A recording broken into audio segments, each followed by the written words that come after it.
प्रार्थना करते हैं प्रतिदिन कि हे प्रभु, आप मेरी वाणी को शिव वाणी देना, मेरे विचार मंगलमय हो, मेरे कर्म मंगलमय हो। ऐसी प्रार्थना हम प्रभु से नित्य प्रति करते हैं। ये जो आपकी उपस्थिति है, ये है वो आपकी प्रार्थना की स्वीकृति। जो प्रार्थनाएं आपने की, उन्हीं प्रार्थनाओं का फल है कि आप सभी यहाँ इस पवित्र स्थल पर उपस्थित है। जीवन में जो मंगल कार्य हम करने की प्रार्थना करते हैं, जीवन में मंगल कार्य करने की जो हम कभी कल्पना करते हैं, ये है वो परम मंगल कार्य। आप सभी का इस गौशाला परिसर में मैं हृदय से स्वागत करता हूँ। महाराज श्री उपस्थित हैं। हम सभी की प्रार्थनाओं के साथ मैं मंच पर आमंत्रित करना चाहूँगा आदरणीय श्री सुरेश गुप्ता जी को, हमारे इस संस्था के चेयरमैन, जो जिनकी भावना से ये कार्यक्रम आरंभ हो सका, जिन्होंने इस बगीचे को शुरू से लेकर अभी तक लगातार निरंतर संभाला है, आगे बढ़ाया है।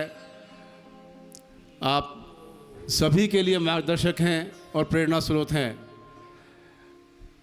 हमारे बीच जब प्रभु कृपा करते हैं किसी पर कि आप आएं, जब किसी की भावना होती है तो वो उनको प्रभु बुला ही लेते हैं। हमारे बीच पुणे से श्रीमान मोरेश्वर गोखले जी उपस्थित हैं। वो यद्यपि यहाँ नहीं रहते, लेकिन वो शुरू से ही हमारे साथ जुड़े हुए हैं और बड़ी प्रार्थना करते हैं कि मैं भी कभी गौशाला में आऊँ। आज वो स्वयं उपस्थित है, तो मैं गोखले जी से निवेदन कर रहा हूँ, गोखले काका से निवेदन कर रहा हूँ कि कृपया आप भी मंच पर आ जाएं।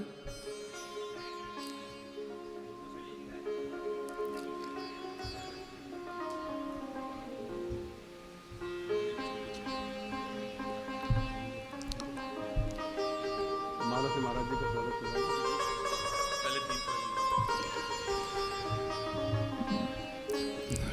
बचपन से हम एक प्रार्थना और भी करते हैं,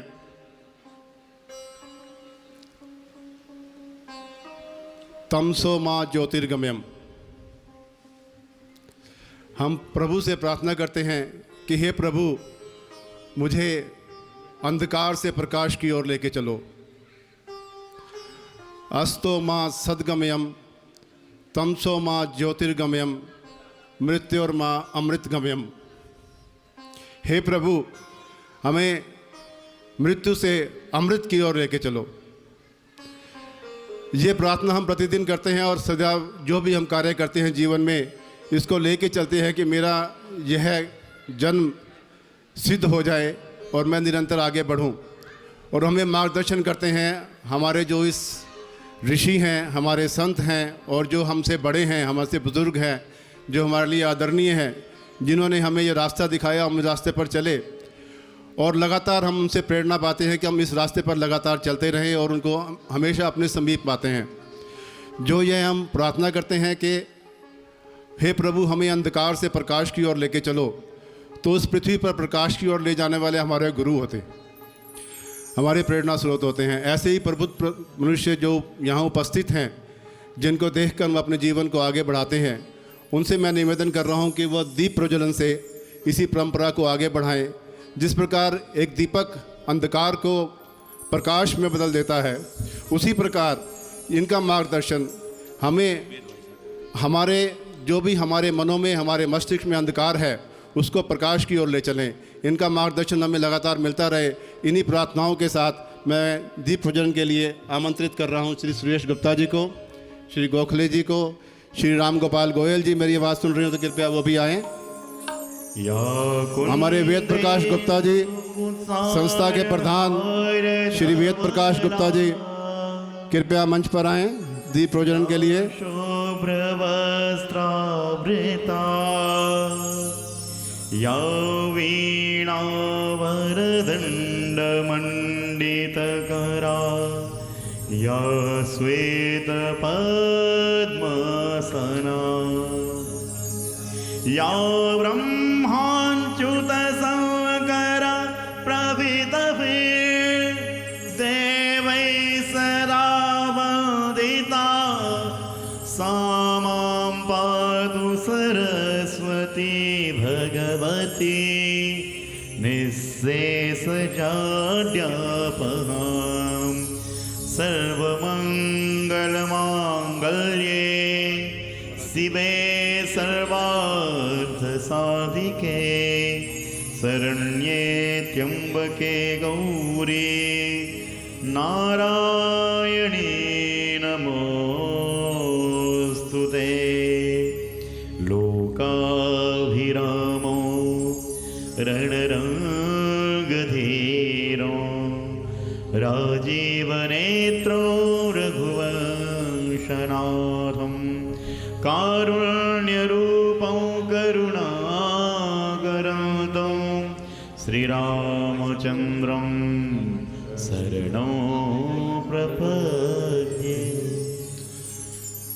जिस प्रकार से यह दीप प्रकाशमान है, प्रकाश की अनुभूति हमें होती है, इसी प्रकार हम मंगल कामना करते हैं प्रभु से कि हमारे मस्तिष्क को, हमारे मन को सदैव प्रकाश से भरपूर रखें और हमें प्रकाश की ओर ले चलें और इन सब प्रबुद्ध मनुष्यों का हमें निरंतर आशीर्वाद मिलता रहे, इनका ज्ञान हमें मिलता रहे। इन्हीं प्रार्थनाओं के साथ आइए महाराज जी हमारे बीच उपस्थित रहे हैं, इनकी प्रेरणा हमें लगातार प्राप्त हुई है और इस गौशाला के शुरू से, निर्माण से लेकर अभी तक सभी कार्यक्रम में महाराज जी का आशीर्वाद हमें निरंतर प्राप्त हुआ है। मैं निवेदन कर रहा हूं माननीय श्री सुरेश गुप्ता जी से कि कृपया महाराज जी का सभी की ओर से सम्मान एक फूल माला की तरफ डालकर सभी की ओर से, सभी उपस्थित तो नहीं हो पाएंगे ऊपर, तो सभी की ओर से श्री सुरेश गुप्ता जी फूल माला से महाराज जी का स्वागत, सभी तालियों से अभिनंदन।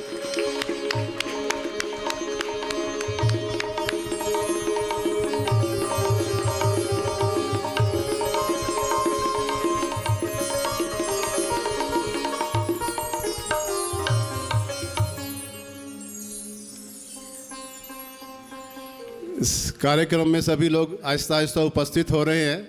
मैं सभी का लगातार अभिनंदन करता हूं। कृपया आप सभी लोग आकर स्थान ग्रहण कर लें और अभी भी यदि कुछ लोग नाश्ते की तरफ हैं तो उनसे निवेदन है कि कृपया मुख्य पंडाल में आएं और कार्यक्रम का आनंद लें।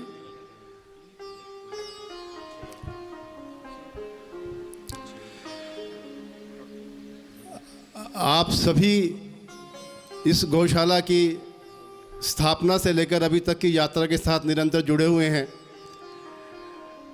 हमने यह संकल्प लगभग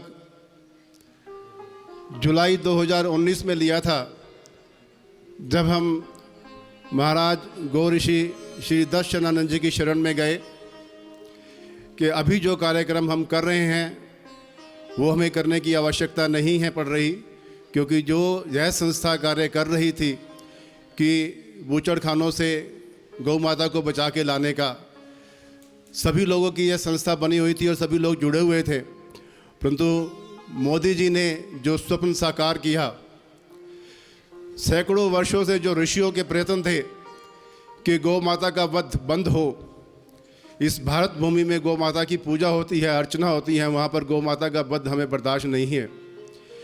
अनेकों संतों ने इसमें प्राण की भी आहुति दी और हमें निरंतर याद है कि किस प्रकार हमारे संतों ने नई दिल्ली की सड़कों पर अपने प्राण भी न्यौछावर किए गौ माता की सेवा में।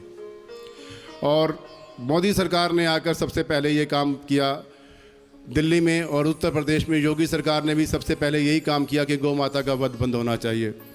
हम यहाँ उपस्थिति में बार बार इन दोनों महानुभावों के प्रति अपनी कृतज्ञता व्यक्त करते हैं और तालियों के साथ उनके इस निर्णय का स्वागत करते हैं कि हमें हमारी वर्षों की यह कामना पूर्ण की। इस कार्य के बंद होने के बाद हमें बहुत सुखद हुआ, तो हम जब महाराज जी के पास गए कि अब हम क्या करें, आप हमारा मार्गदर्शन करें, तब हमें स्वामी जी ने कहा कि आप एक ऐसी संस्था का निर्माण करें, एक ऐसे स्थान का निर्माण करें जहाँ पर गौवंश का सुधार हो सके, जहाँ गौवंश की स्थिति और बेहतर हो सके, हमारी गायें हृष्ट पुष्ट हों जैसे पहले हुआ करती थी। उसी को हमने मन में लेकर यह तय किया कि हम इस स्थान को चुनें। इस स्थान को चुनने में मैंने पहले भी बताया कि बड़ी मुश्किल से यह स्थान हमें प्राप्त हुआ अनुकूलता के साथ दिल्ली के नज़दीक भी हो और यहाँ पर पानी मीठा हो। ये परमात्मा की ऐसी कृपा रही कि हमें यहाँ पर यह भूमि मिली और ये मीठा पानी हमें मिला और यहाँ पर गौ माताएँ आराम से विश्राम कर सकती हैं। हम इसी कार्यक्रम में आगे बढ़ें। हमारी ये जर्नी कैसे रही, किस प्रकार हम आगे बढ़े, किस प्रकार सबका सहयोग प्राप्त हुआ। मैं निवेदन करूंगा संस्था के चेयरमैन श्रीमान सुरेश गुप्ता जी से कि वह सभी का स्वागत करें और हमारी रिपोर्ट अभी तक क्या कर पाए, क्या नहीं किया, क्या ठीक किया, क्या गलत किया, कैसे किया और क्या आगे करना है, इसके बारे में कृपया हमारा मार्गदर्शन करें। आदरणीय श्री सुरेश गुप्ता जी।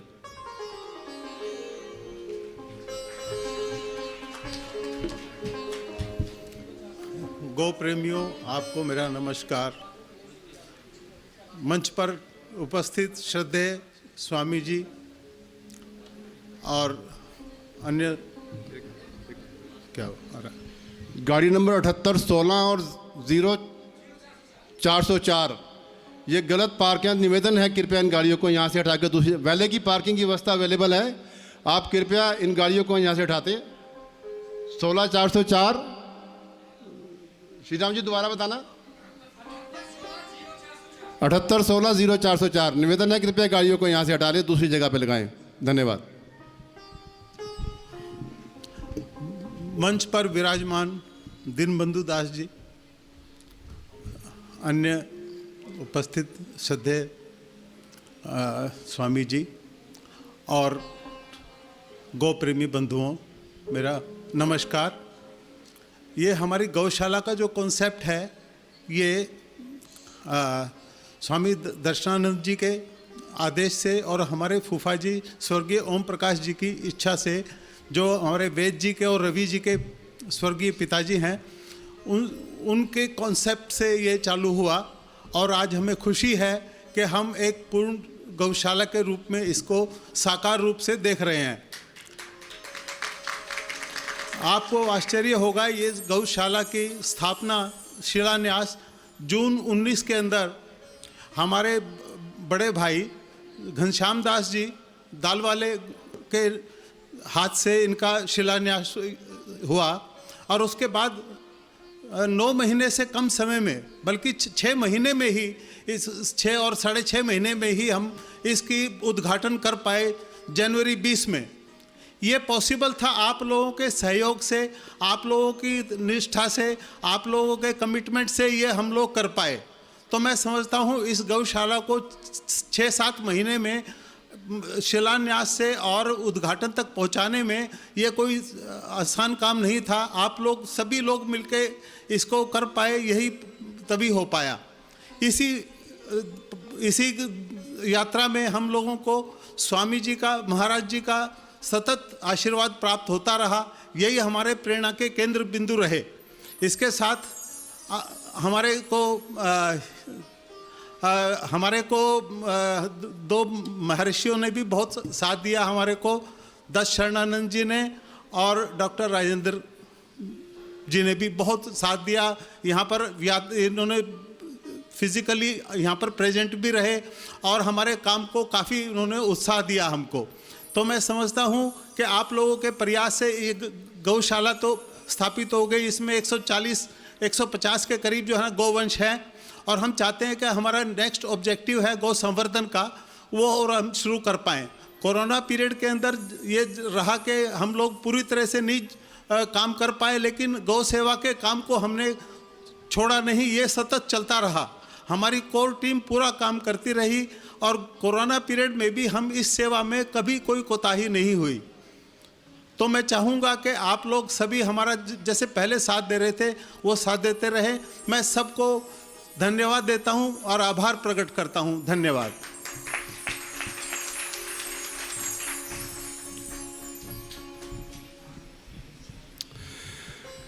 आदरणीय सुरेश जी का बहुत बहुत धन्यवाद।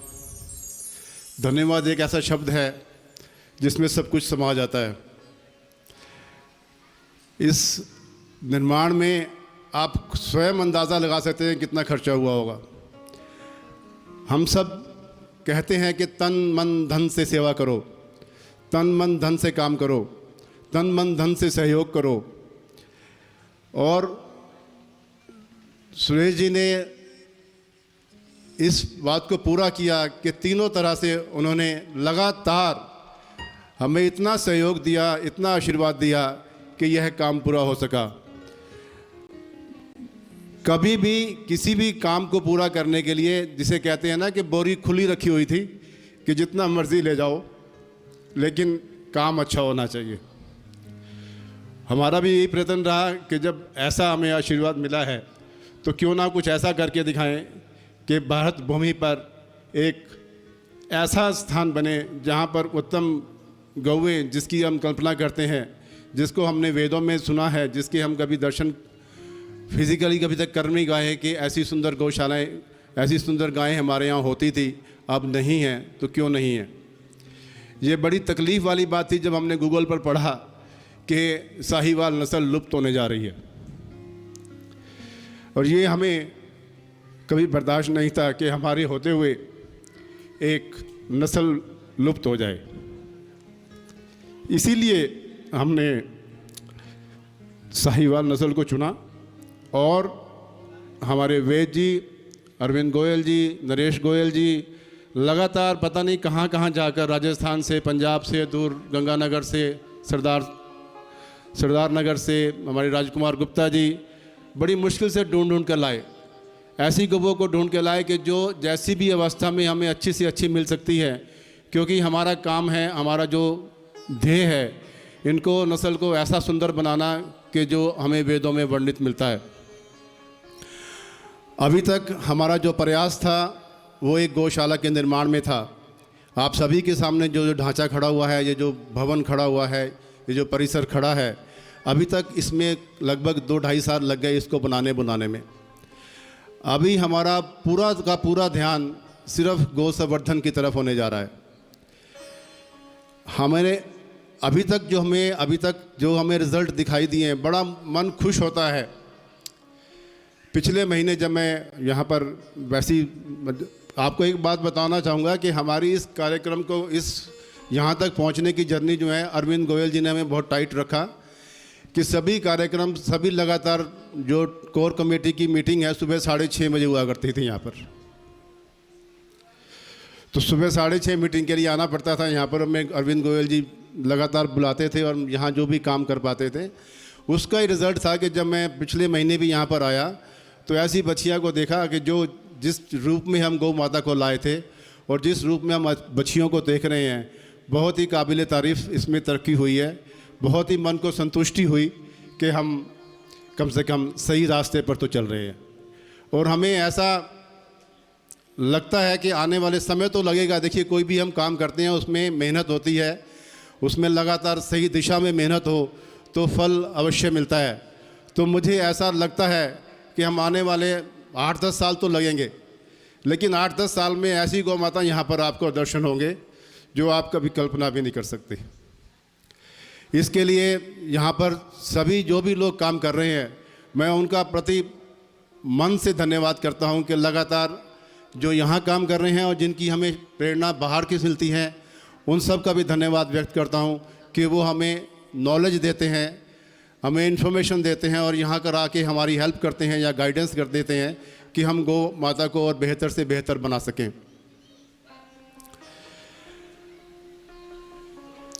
ये गौ माता को सेवा करना, ये हमने कहाँ से सीखा? क्यों करते हैं हम गौ माता की सेवा?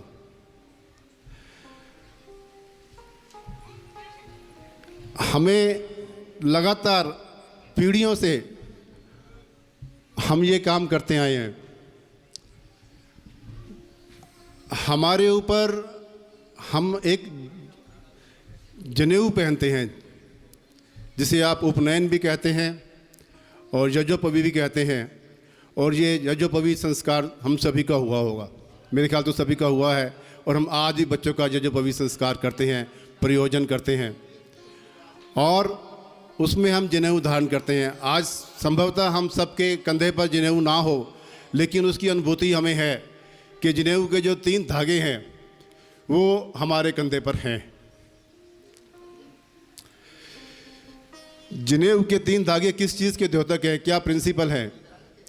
ये हमारे ऊपर जो ऋण है वो बताते हैं कि हमारे ऊपर क्या क्या ऋण है और किस प्रकार से हमें उन ऋणों से उऋण होना है, कैसे उन ऋणों को अपने ऊपर से उतारना है। हम इसमें से किसी भी ऋण को नहीं उतार सकते। जीवन भर जितने भी काम कर लें, इन ऋणों से हम कभी भी उऋण नहीं हो सकते। लेकिन कम से कम हमारे कर्म ऐसे हों कि हम इन ऋणों से उऋण होने का कोशिश करें, इन ऋणों को उतारने की कोशिश करें। और ये उतारने का सिर्फ एक ही तरीका है, कर्म फल। हमारे जनेऊ का जो 3 धागे हैं वो हमें लगातार स्मरण करवाते हैं कि हमारे ऊपर देव ऋण है, ऋषियों का ऋण है, माता पिता का ऋण है। देवों की ही यह भूमि है, देवों ने ही इस पृथ्वी का, इस भूगोल का, इस सब ब्रह्मांड का निर्माण किया है और इस आत्माओं को इस सृष्टि पर भेजा है, इस पृथ्वी पर भेजा है। हम जब यहाँ पर उपस्थित हैं इस शरीर के साथ, ये परमात्मा की हम पर विशेष कृपा है कि परमात्मा ने इस आत्मा को यह मानव चोला दिया है। और मानव चोला आके परमात्मा ने हमें वेद ज्ञान भी दिया है। परमात्मा ने जब चारों वेद दिए हैं, वो सिर्फ इसीलिए दिए हैं कि मनुष्य जब इस पृथ्वी पर आए तो वो क्या करे। हमें ये सिर्फ मनुष्य योनि में ही है कि हमें इतना ज्ञान प्राप्त होता है और हम ऐसे कर्म करने की स्वतंत्रता होती है। हमारा कर्म करने की स्वतंत्रता है, लेकिन फल के लिए हम परतंत्र हैं। कर्म करने की स्वतंत्रता हमें वेद ज्ञान से मिलती है और देवों की कृपा से मिलती है, तो देवों का ऋण हमारे ऊपर है। हमारे ऊपर ऋण है ऋषियों का। ये वेद आज हमें क्यों प्राप्त है? इस वेद का प्रकाश हुआ लगभग 1 अरब 98 करोड़ वर्ष पूर्व हुआ, जब पृथ्वी का निर्माण हुआ। तो लेकिन वो आज तक भी हमें क्यों प्राप्त हैं? वेदों का ज्ञान ऋषियों के माध्यम से हमें लगातार प्राप्त होता है। ऋषि परंपरा से एक ऋषि से दूसरे ऋषि को, तीसरे और तीसरे ऋषि से चौथी ऋषि को, इस प्रकार ये हज़ारों लाखों परंपराएं हम सब पर पहुंचती रही और ये वेद ज्ञान हमें आज तक प्राप्त है। हमें जो भी ज्ञान इस पृथ्वी पर उपलब्ध है वो केवल वेद ज्ञान से, ऋषियों के माध्यम से उपलब्ध है। इसलिए हम ऋषियों के सदैव ऋणी हैं। ऋषियों का ऋण हम कैसे उतार सकते हैं? जो ऋषि कहें, जो ऋषि चाहते हैं हम वो करें, तो ऋषियों के ऋण से हम उऋण हो सकते हैं। और कोई रास्ता नहीं है। जय जयकार करने से ऋषियों के ऋण से उऋण नहीं हो सकते। जय जयकार करते हैं क्योंकि हम उनको मानते हैं कि जैसा वो कहेंगे। जब हम जयकारा लगाते हैं तो हम ये जयकारा लगाते हैं कि जैसा ऋषिवर कहते हैं हम वैसा करेंगे, जैसे वो हैं हम वैसे बनेंगे। ये होता है जयकारे का मतलब। लेकिन उससे हम उऋण नहीं होते। जब तक वो काम करेंगे नहीं, तब तक हम उस ऋण से उऋण नहीं हो सकते। ये ऋषियों का ऋण है और हमारा सतत प्रयास सारी उम्र ऐसा होना चाहिए कि हम ऋषियों के ऋण से उतर सकें। उसके पश्चात हम पर ऋण है माता पिता का, हमारे गुरुजनों का। हमारे गुरु भी हमारे माता पिता भी हैं। हम जो कुछ भी जीवन में करते हैं, आज हम यहाँ उपस्थित हैं, हमें जो भी जीवन में प्राप्त है, धन प्राप्त है, विद्या प्राप्त है, सुख संपदा सब प्राप्त है, घर प्राप्त है, जो कुछ भी है, परिवार प्राप्त है, तो वो माता पिता के कारण है। हम जो कुछ भी हैं आज यहाँ पर, केवल और केवल माता पिता के कारण है। ये उनकी दया है, उनकी कृपा है कि हम सब लगातार इस जीवन में इस आराम से रह रहे हैं। एक बार सभी अपने माता पिता के लिए तालियां बजा दें। ये उनका ऋण है, ये उनकी कृपा है कि हम सब यहाँ पर लगातार उपस्थित हैं। अब इन 3 ऋणों से उऋण कैसे हों?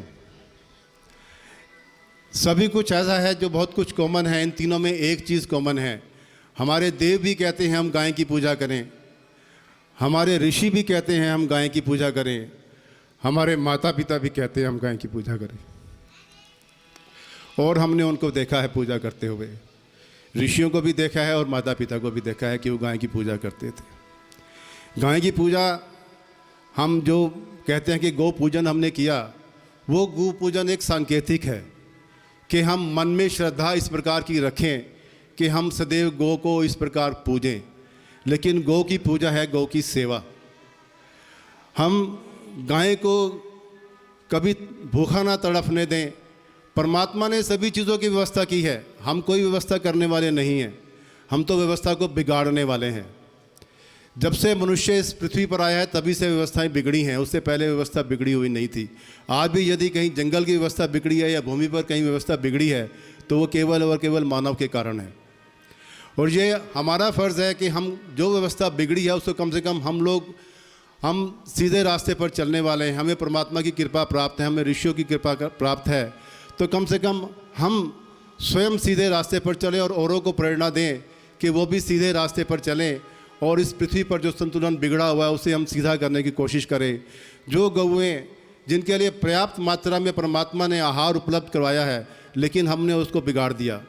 हम गाय को उनके जो वास्तव स्थान है वहाँ पर ना छोड़कर दूसरी जगह पर ले आते हैं, दिल्ली की सड़कों पर छोड़ देते हैं, तो गौ माता क्या करे?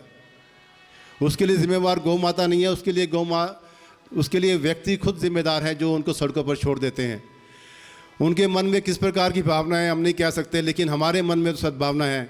हमने खुद तो उनको ठीक करना है और उन व्यक्तियों को भी ठीक करना है कि वो कम से कम ऐसा घृणित कार्य ना करें। अब सेवा कैसे हो?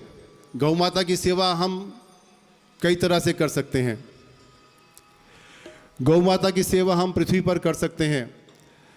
ये हमने सीखा ऋषियों से और हमने सीखा हमारे माता पिता से। हमने कहा कि हमने देवों के ऋण से भी ऋण होना है, तो मैं आपको बताऊं कि हम कहते हैं कि गाय की पूजा तो स्वर्ग में भी होती है। गाय तो देव भी गाय की पूजा करते हैं।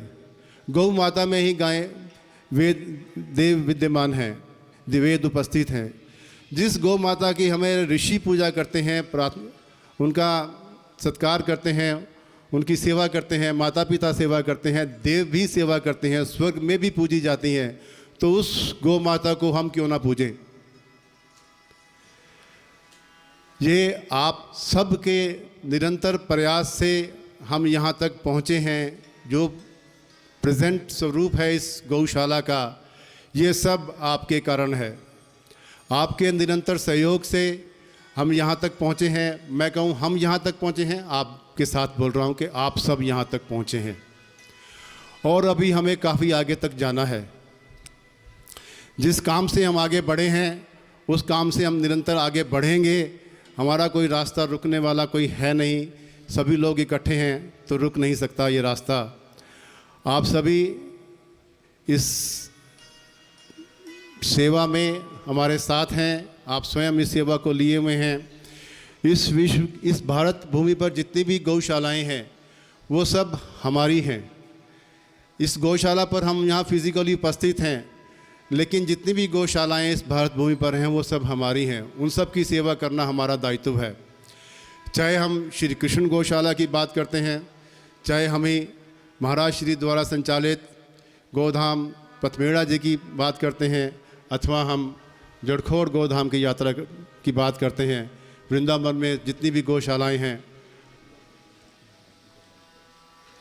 वो सब हमारी ही हैं और इस सेवा के लिए निरंतर आप सबके सहयोग की हमें अपेक्षा है। आप सब हमारा सहयोग करें।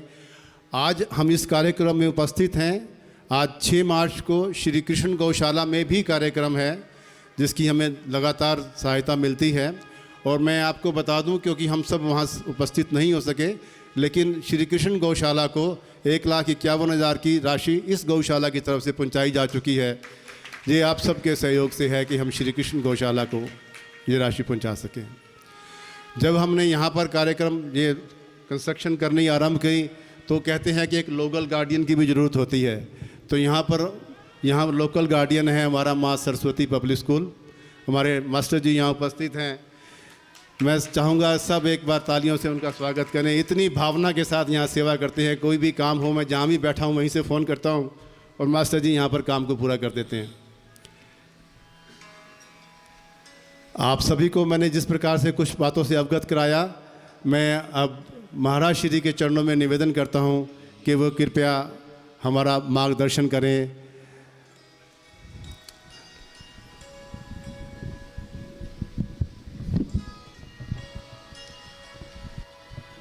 बोलिए पूज्य संत महाराज श्री दीन बंधु दास महाराज जी की जय हो।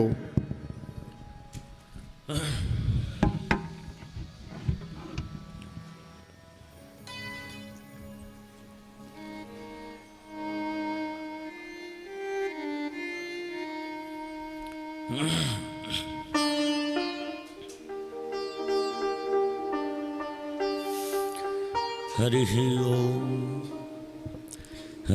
ओम तत्सत् श्रीमते रामचंद्राय नमः। नमः परमहंस स्वादित चरण कमल चिन्मकरंदाय भक्त जनमानस निवासा श्री रामचंद्र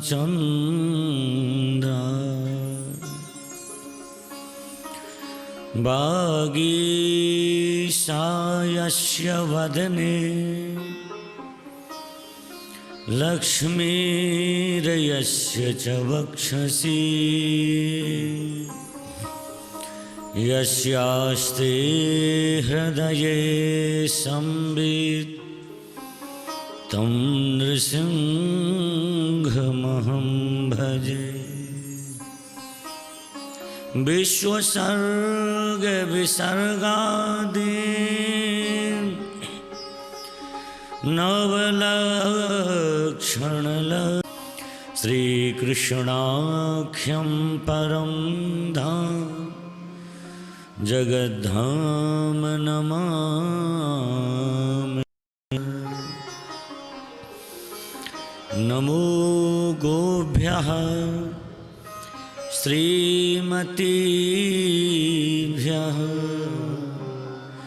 शौरभीभ्येव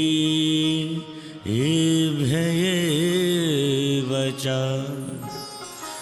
नमो ब्रह्मसुताभ्यश्च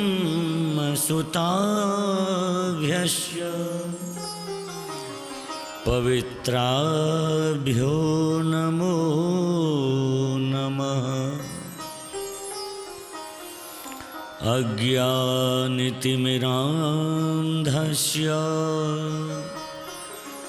ज्ञानाञ्जनशलाकया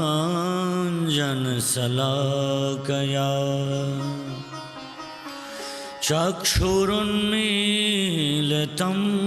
येन तस्मै श्रीगुरवे नमः। वाञ्छाकल्पतरुभ्यश्च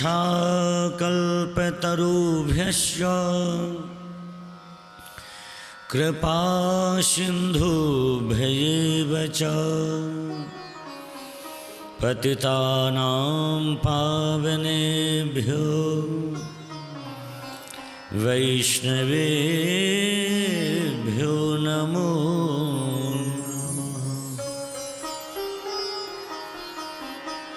भक्त भक्ति भगवंत गुरु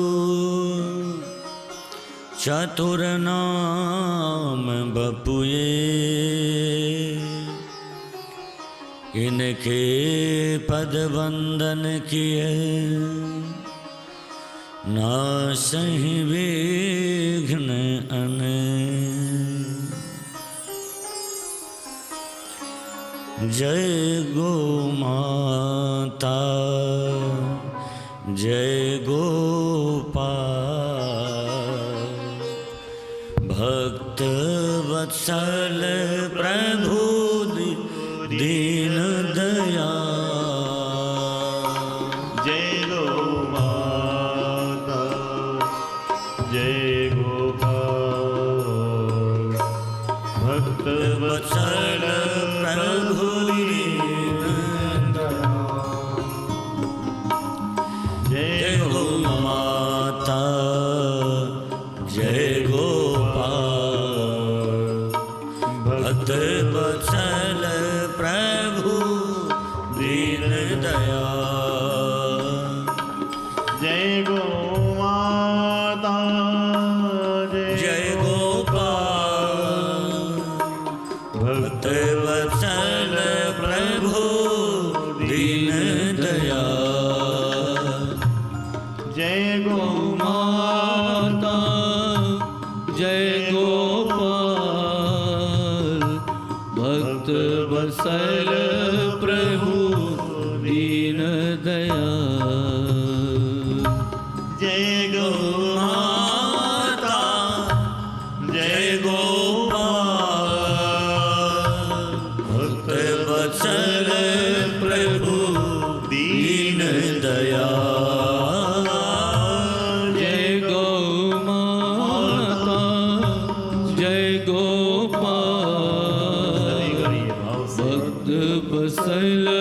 प्रभु दीन दयाल। जय गौ माता जय गोपाल, भक्त वत्सल प्रभु दीन दयाल। जय गौ माता जय गोपाल,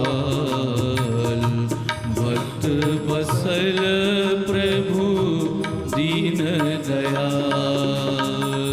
गौ से सभी लोग बड़े भाव से गाइए। हे नंदलाल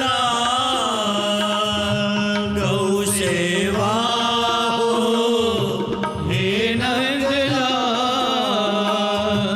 गौरक्षा हो हे गोपाल।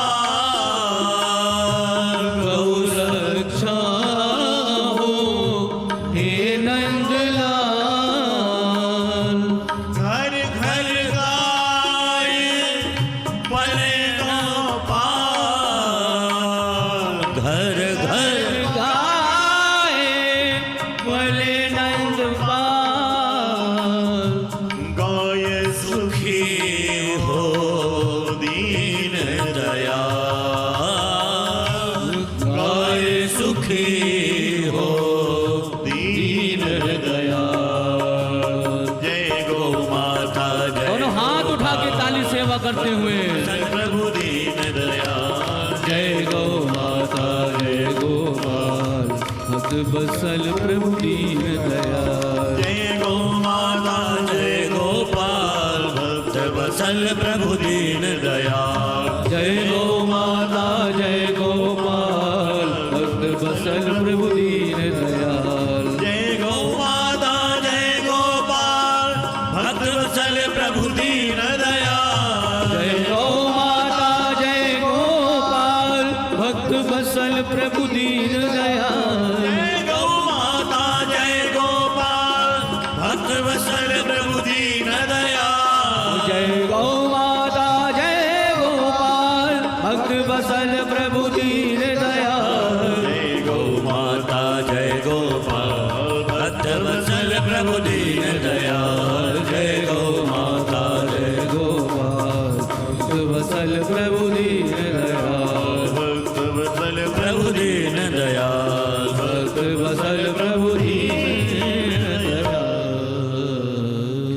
बोल वृंदावन बिहारी लाल की जय, श्री बांके बिहारी लाल की जय, श्री जगत जननी गौ माता की जय, श्री पचमेड़ा गौधाम की जय, श्री जड़खोर गौधाम की जय, श्री गोपाल गौरक्षण गौ संवर्धन सेवा समिति की जय, श्री द्वारकाधीश भगवान की जय, श्री गोपाल महाप्रभु की जय, श्री सद्गुरुदेव भगवान की जय, सब संतन की जय, सब भक्तन की जय, अखिल गौवंश की जय, जय जय श्री राधे। नमः पार्वती पतये हर हर महादेव।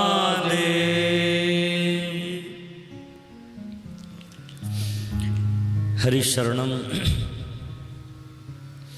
परम मंगलमय परात्पर परब्रह्म परमेश्वर भक्तवत्सल दीनबंधु दया सिंधु श्री गोपाल महाप्रभु की महती कृपा करुणा से हम आप सब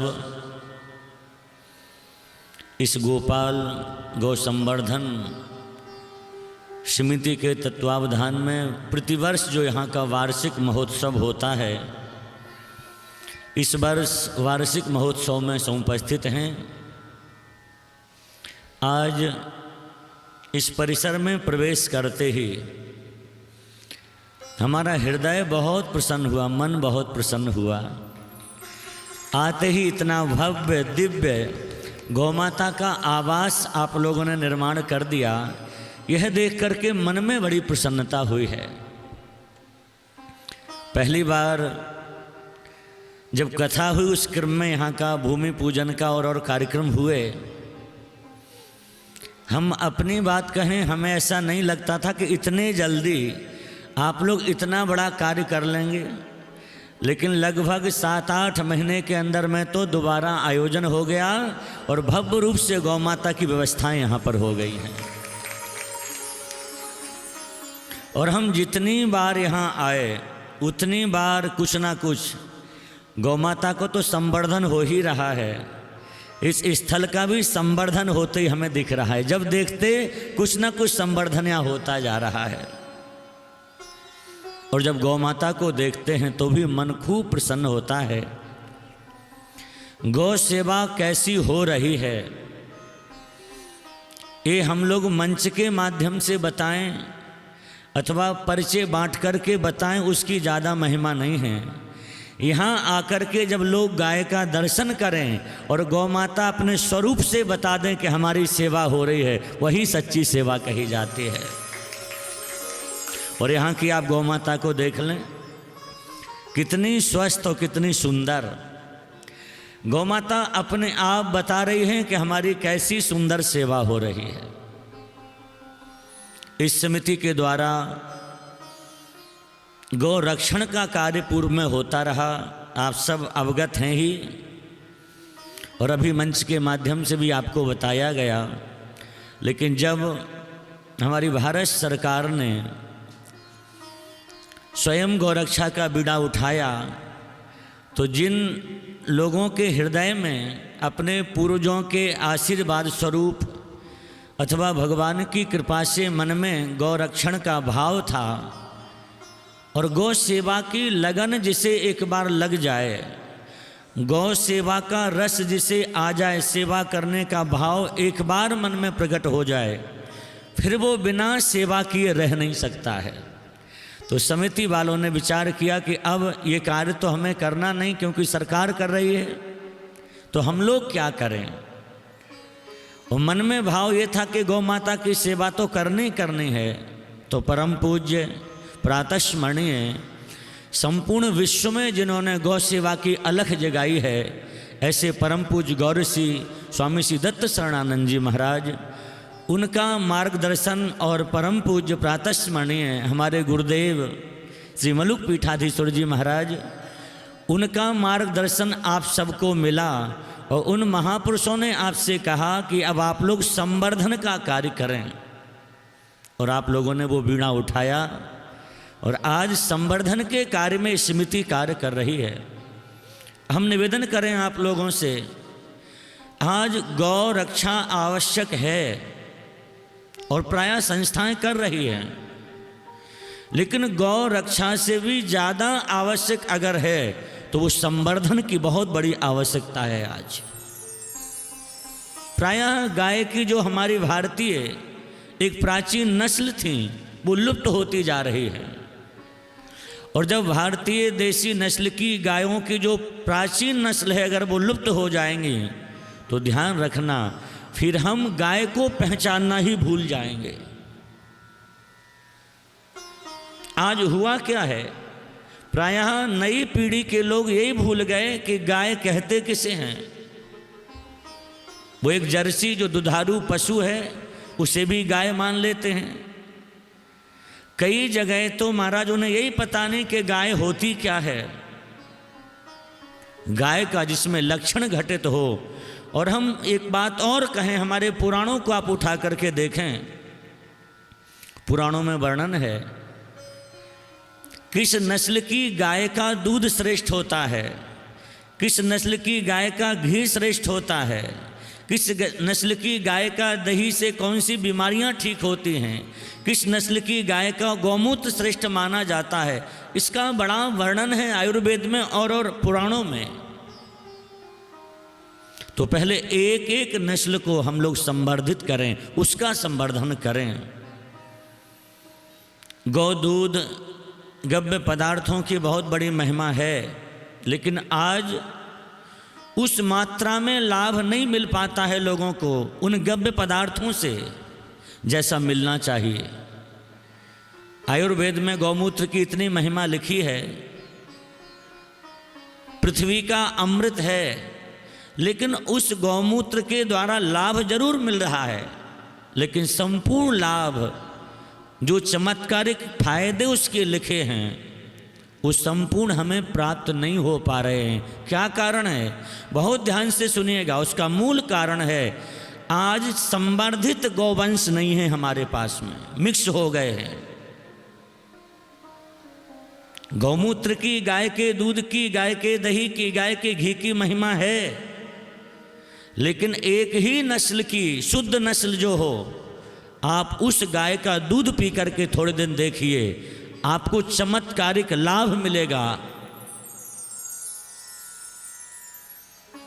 तो गाय की नस्ल को बचाने का प्रयास करना चाहिए। आज देव पूजन भी हम लोग करते हैं और कार्य करते हैं, लेकिन उसमें प्रायः गाय मिक्स हो गई हैं। देसी नस्ल की गाय भी मिक्स हो चुकी हैं। उन देसी नस्ल की जो गाय हैं उनको अलग रख के उनका संवर्धन करें और एक ही गाय का, एक नस्ल की गाय का आप दूध पीजिए, अपने बच्चों को पिलाएं। ये प्रयोग करके देखिए। समिति का जो बोर्ड लगा उसमें संवर्धन के साथ साथ में अनुसंधान केंद्र भी है, और सब अनुसंधान तो होंगे ही, लेकिन आप एक अनुसंधान करके देखिएगा। निश्चय कर लीजिए कि हमारी गौशाला में साहिवाल नस्ल की जो गाय हैं, आप किसी छोटे बालक पर इसका प्रयोग करके देखो 1 साल तक। निश्चय करना कि हम केवल और केवल साहिवाल नस्ल की गाय का दूध ही उस बालक को पिलाएंगे। 1 साल आप करके देखें, फिर उसकी बुद्धि देखेंगे आप कितनी प्रखर हो जाएगी, कितनी मेधा उसकी प्रखर हो जाएगी। बहुत महत्वपूर्ण है ये कार्य। हमें बड़ी प्रसन्नता होती है कि आप सब इस कार्य में लगे हैं। अभी मन संचालन कर रहे थे, आपने कहा कि हमारे ऊपर 3 ऋण हैं, उन ऋणों से उऋण होने के लिए हमें गौ माता की सेवा करनी चाहिए। और ये बात इनकी बिल्कुल अक्षरशः वैदिक बात है, क्योंकि वेद की ये परंपरा है, वेद में कहा गया है। लेकिन साथ में हम एक बात और जोड़ेंगे, वो ये कि तीनों ऋणों से उऋण होना है। अगर देव ऋण से उऋण होना है तो बिना गौ माता के देव ऋण से उऋण नहीं होंगे आप। पूर्वजों का दूसरा ऋण है पितरों का ऋण। इस ऋण से उऋण होना तो बिना गौ माता के संभव नहीं है। और तीसरा ऋण है ऋषियों का ऋण। हमारे पुराणों में लिखा है, जिस दिन बालक का जन्म होता है, जन्म लेते ही उस पर 3 कर्ज चढ़ जाते, 3 ऋण हो जाते हैं। और उन तीनों ऋणों से उऋण वो जब होगा जब पहले देवाराधन करे, देवों की पूजा करे। आज भी प्राय लोग देवों की पूजा करते हैं, यज्ञ भी करते, अनुष्ठान भी कराते और सब कार्य करते हैं, लेकिन देवों की पूजा और पितरों की पूजा बिना गाय के होती ही नहीं है। वेद में लिखा है। भगवान ने, ब्रह्मा जी ने गाय की जो सृष्टि की है, इसके 2 ही उद्देश्य थे, देव पूजन और पितरों के पूजन के लिए गाय की सृष्टि हुई है। देवताओं का कोई कार्य बिना गाय के नहीं होगा। हमारे यहाँ देव पूजन में सबसे पहले पंचगव्य लिया जाता है। गाय का दूध, गाय का दही, गाय का घृत, गौमूत्र, गोबर, इन 5 पदार्थों को मिलाया जाता, उसको पंचगव्य कहते हैं। और जब तक यजमान और आचार्य दोनों पंचगव्य ना लें तब तक उन्हें पूजा का अधिकार प्राप्त नहीं होता है। अब हम आपसे पूछ रहे, जब गाय ही नहीं होगी तो पंचगव्य कहाँ से लेंगे? और पंचगव्य नहीं लेंगे तो आपको पूजा की योग्यता नहीं होगी, योग्यता प्राप्त नहीं होगी। बिना योग्यता के किसी को प्रमाण पत्र नहीं मिलता है। भाई कहीं भी आप जाओगे तो योग्यता होनी चाहिए, वो तब वहाँ बिठाया जाएगा आपको। तो देव पूजन की पात्रता, योग्यता प्राप्त करनी तो हमें गौ माता की सेवा करनी होगी। लेकिन उसमें भी ये बात ध्यान रखिएगा कि देव पूजा में भी अगर हम एक नस्ल की गाय के दूध घी का प्रयोग करेंगे तो इससे देवाराधन में बहुत जल्दी सिद्धि प्राप्त होती है। आज खूब पूजा पाठ होते हैं, लेकिन बाजार के घी का दीपक जला दिया, उसी से हवन करा दिया। देवता हम निवेदन करें, उस चर्वी मिश्रित घी को अगर आप देवताओं की पूजा में समर्पित करेंगे तो देवता आवाहन करने पर भी वहां नहीं आएंगे। हम अक्सर कहते हैं आप छोटा सा यज्ञ करो, बहुत जरूरी नहीं कि बहुत बड़ा अनुष्ठान करो, यज्ञ करो। आप घर में ही 10-11 आहुति दो, लेकिन शुद्ध देसी भारतीय देसी नस्ल की गाय से घी से दोगे तो उससे देवता प्रसन्न हो जाएंगे। और पीपा घी हवन कुंड में डाल दो, अगर वो देसी भारतीय नस्ल की गाय का नहीं है तो उससे कोई लाभ मिलने वाला नहीं है। नारायण, लाभ तो नहीं ही मिलेगा, हानि हो सकती है आपकी। आप कहें कैसे? भाई स्वाभाविक है, आप हमें बुलाओ कि हमारे घर आओ महाराज, हम गए कि भोजन पर आप आइए, और जो हम भोजन नहीं करते वो परोस दोगे तो हम प्रसन्न होंगे कि नाराज होंगे आपसे? हम गुस्सा होकर चले जाएंगे। जो हम खाते नहीं, ये चीज़ें आपने रख दी हमारे सामने। ऐसे ही हम देवताओं का आवाहन करते हैं, पूजन करते हैं, और जब उन्हें आहुति के रूप में वो चर्वी मिश्रित घी प्रयोग करेंगे, उस चर्वी मिश्रित घी का दीपक जलाएंगे, हम निवेदन करें देवता आएंगे तो नहीं, और आ गए तो नाराज होकर के श्रापित करके चले जाते हैं। आज इतने पूजा पाठ ये सब होने पर लोग परेशान क्यों हैं? उसका मूल कारण है हम गाय को भूल गए हैं। इसलिए भाई गौ माता का संवर्धन बहुत आवश्यक है। इस संवर्धन के माध्यम से लोग जान पाएंगे गौ माता है क्या, गाय का लाभ क्या होता है। आज बिना लाभ के कोई भी कोई कार्य नहीं करना चाहता, इसलिए पहले व्यक्तियों को लाभ दिखाओ, और लाभ वो कब समझेंगे जब ऐसी संवर्धन करके हम उन गाय का दूध दही घी उन तक पहुंचाएंगे, उनसे कहेंगे इसका प्रयोग करके देखो। एक कहावत प्रसिद्ध है ना, पहले इस्तेमाल करें फिर विश्वास करें। प्राय लोग बोलते हैं ना बेचने वाले अपनी वस्तु को कि पहले इस्तेमाल करें फिर विश्वास करें, तो ऐसे ही संवर्धन के माध्यम से हम लोगों से कहें पहले आप इस्तेमाल करें फिर विश्वास करें कि गौ संवर्धन की कैसी महिमा है। संवर्धित गाय का दूध दही घी कितना उपयोगी हमारे लिए होता है। कम से कम अपनी समिति में जितने लोग जुड़े हुए हैं, ये बीड़ा उठाएं, ये निश्चित कर लें कि हम एक नस्ल की गाय के दूध का ही प्रयोग करेंगे घर में। फिर आप देखें परिवार के प्रत्येक सदस्य में कितनी कितनी विशेषता प्रकट होंगी, कैसी बुद्धि होगी। तो देवताओं का कार्य भी बिना गौ माता के संभव नहीं है। बिना गाय के हम देव ऋण से उर्ण नहीं हो सकते हैं, और पूर्वजों का कार्य तो बिना गाय के होता ही नहीं है। पितृपक्ष में प्रायः लोग श्राद्ध तर्पण करते हैं। शास्त्रों में लिखा है अगर गाय का दूध श्राद्ध में प्रयोग न किया जाए, गाय के घी का प्रयोग श्राद्ध में न किया जाए तो श्राद्ध नष्ट हो जाता है।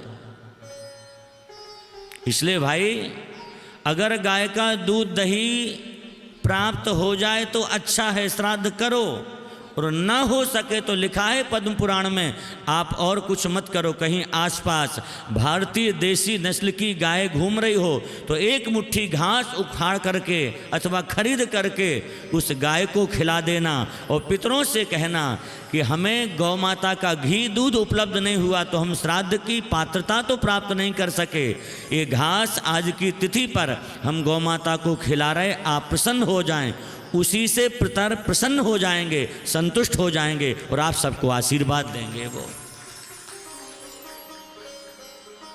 इसलिए भाई श्राद्ध आदि में अगर पितरों की पूजा में दूसरे दूध का प्रयोग किया तो श्राद्ध नष्ट हो जाता है, ऐसा पद्म पुराण में वर्णन है।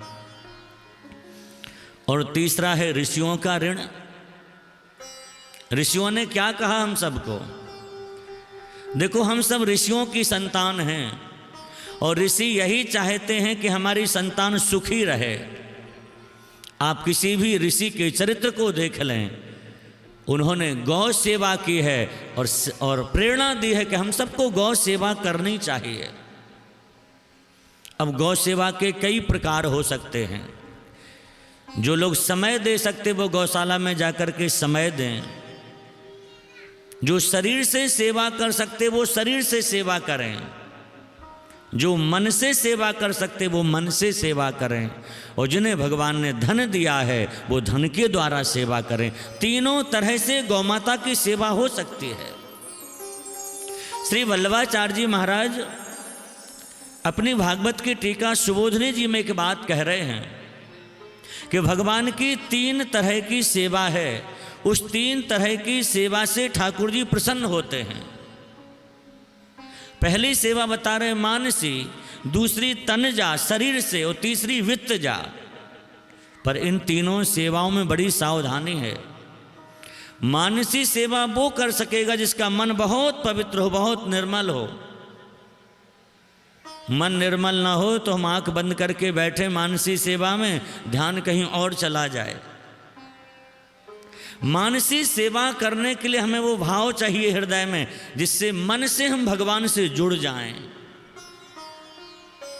मन से जो जुड़ जाते उन्हें मानसी सेवा से सब प्राप्त हो जाता, लेकिन जुड़ना पड़ेगा भाई।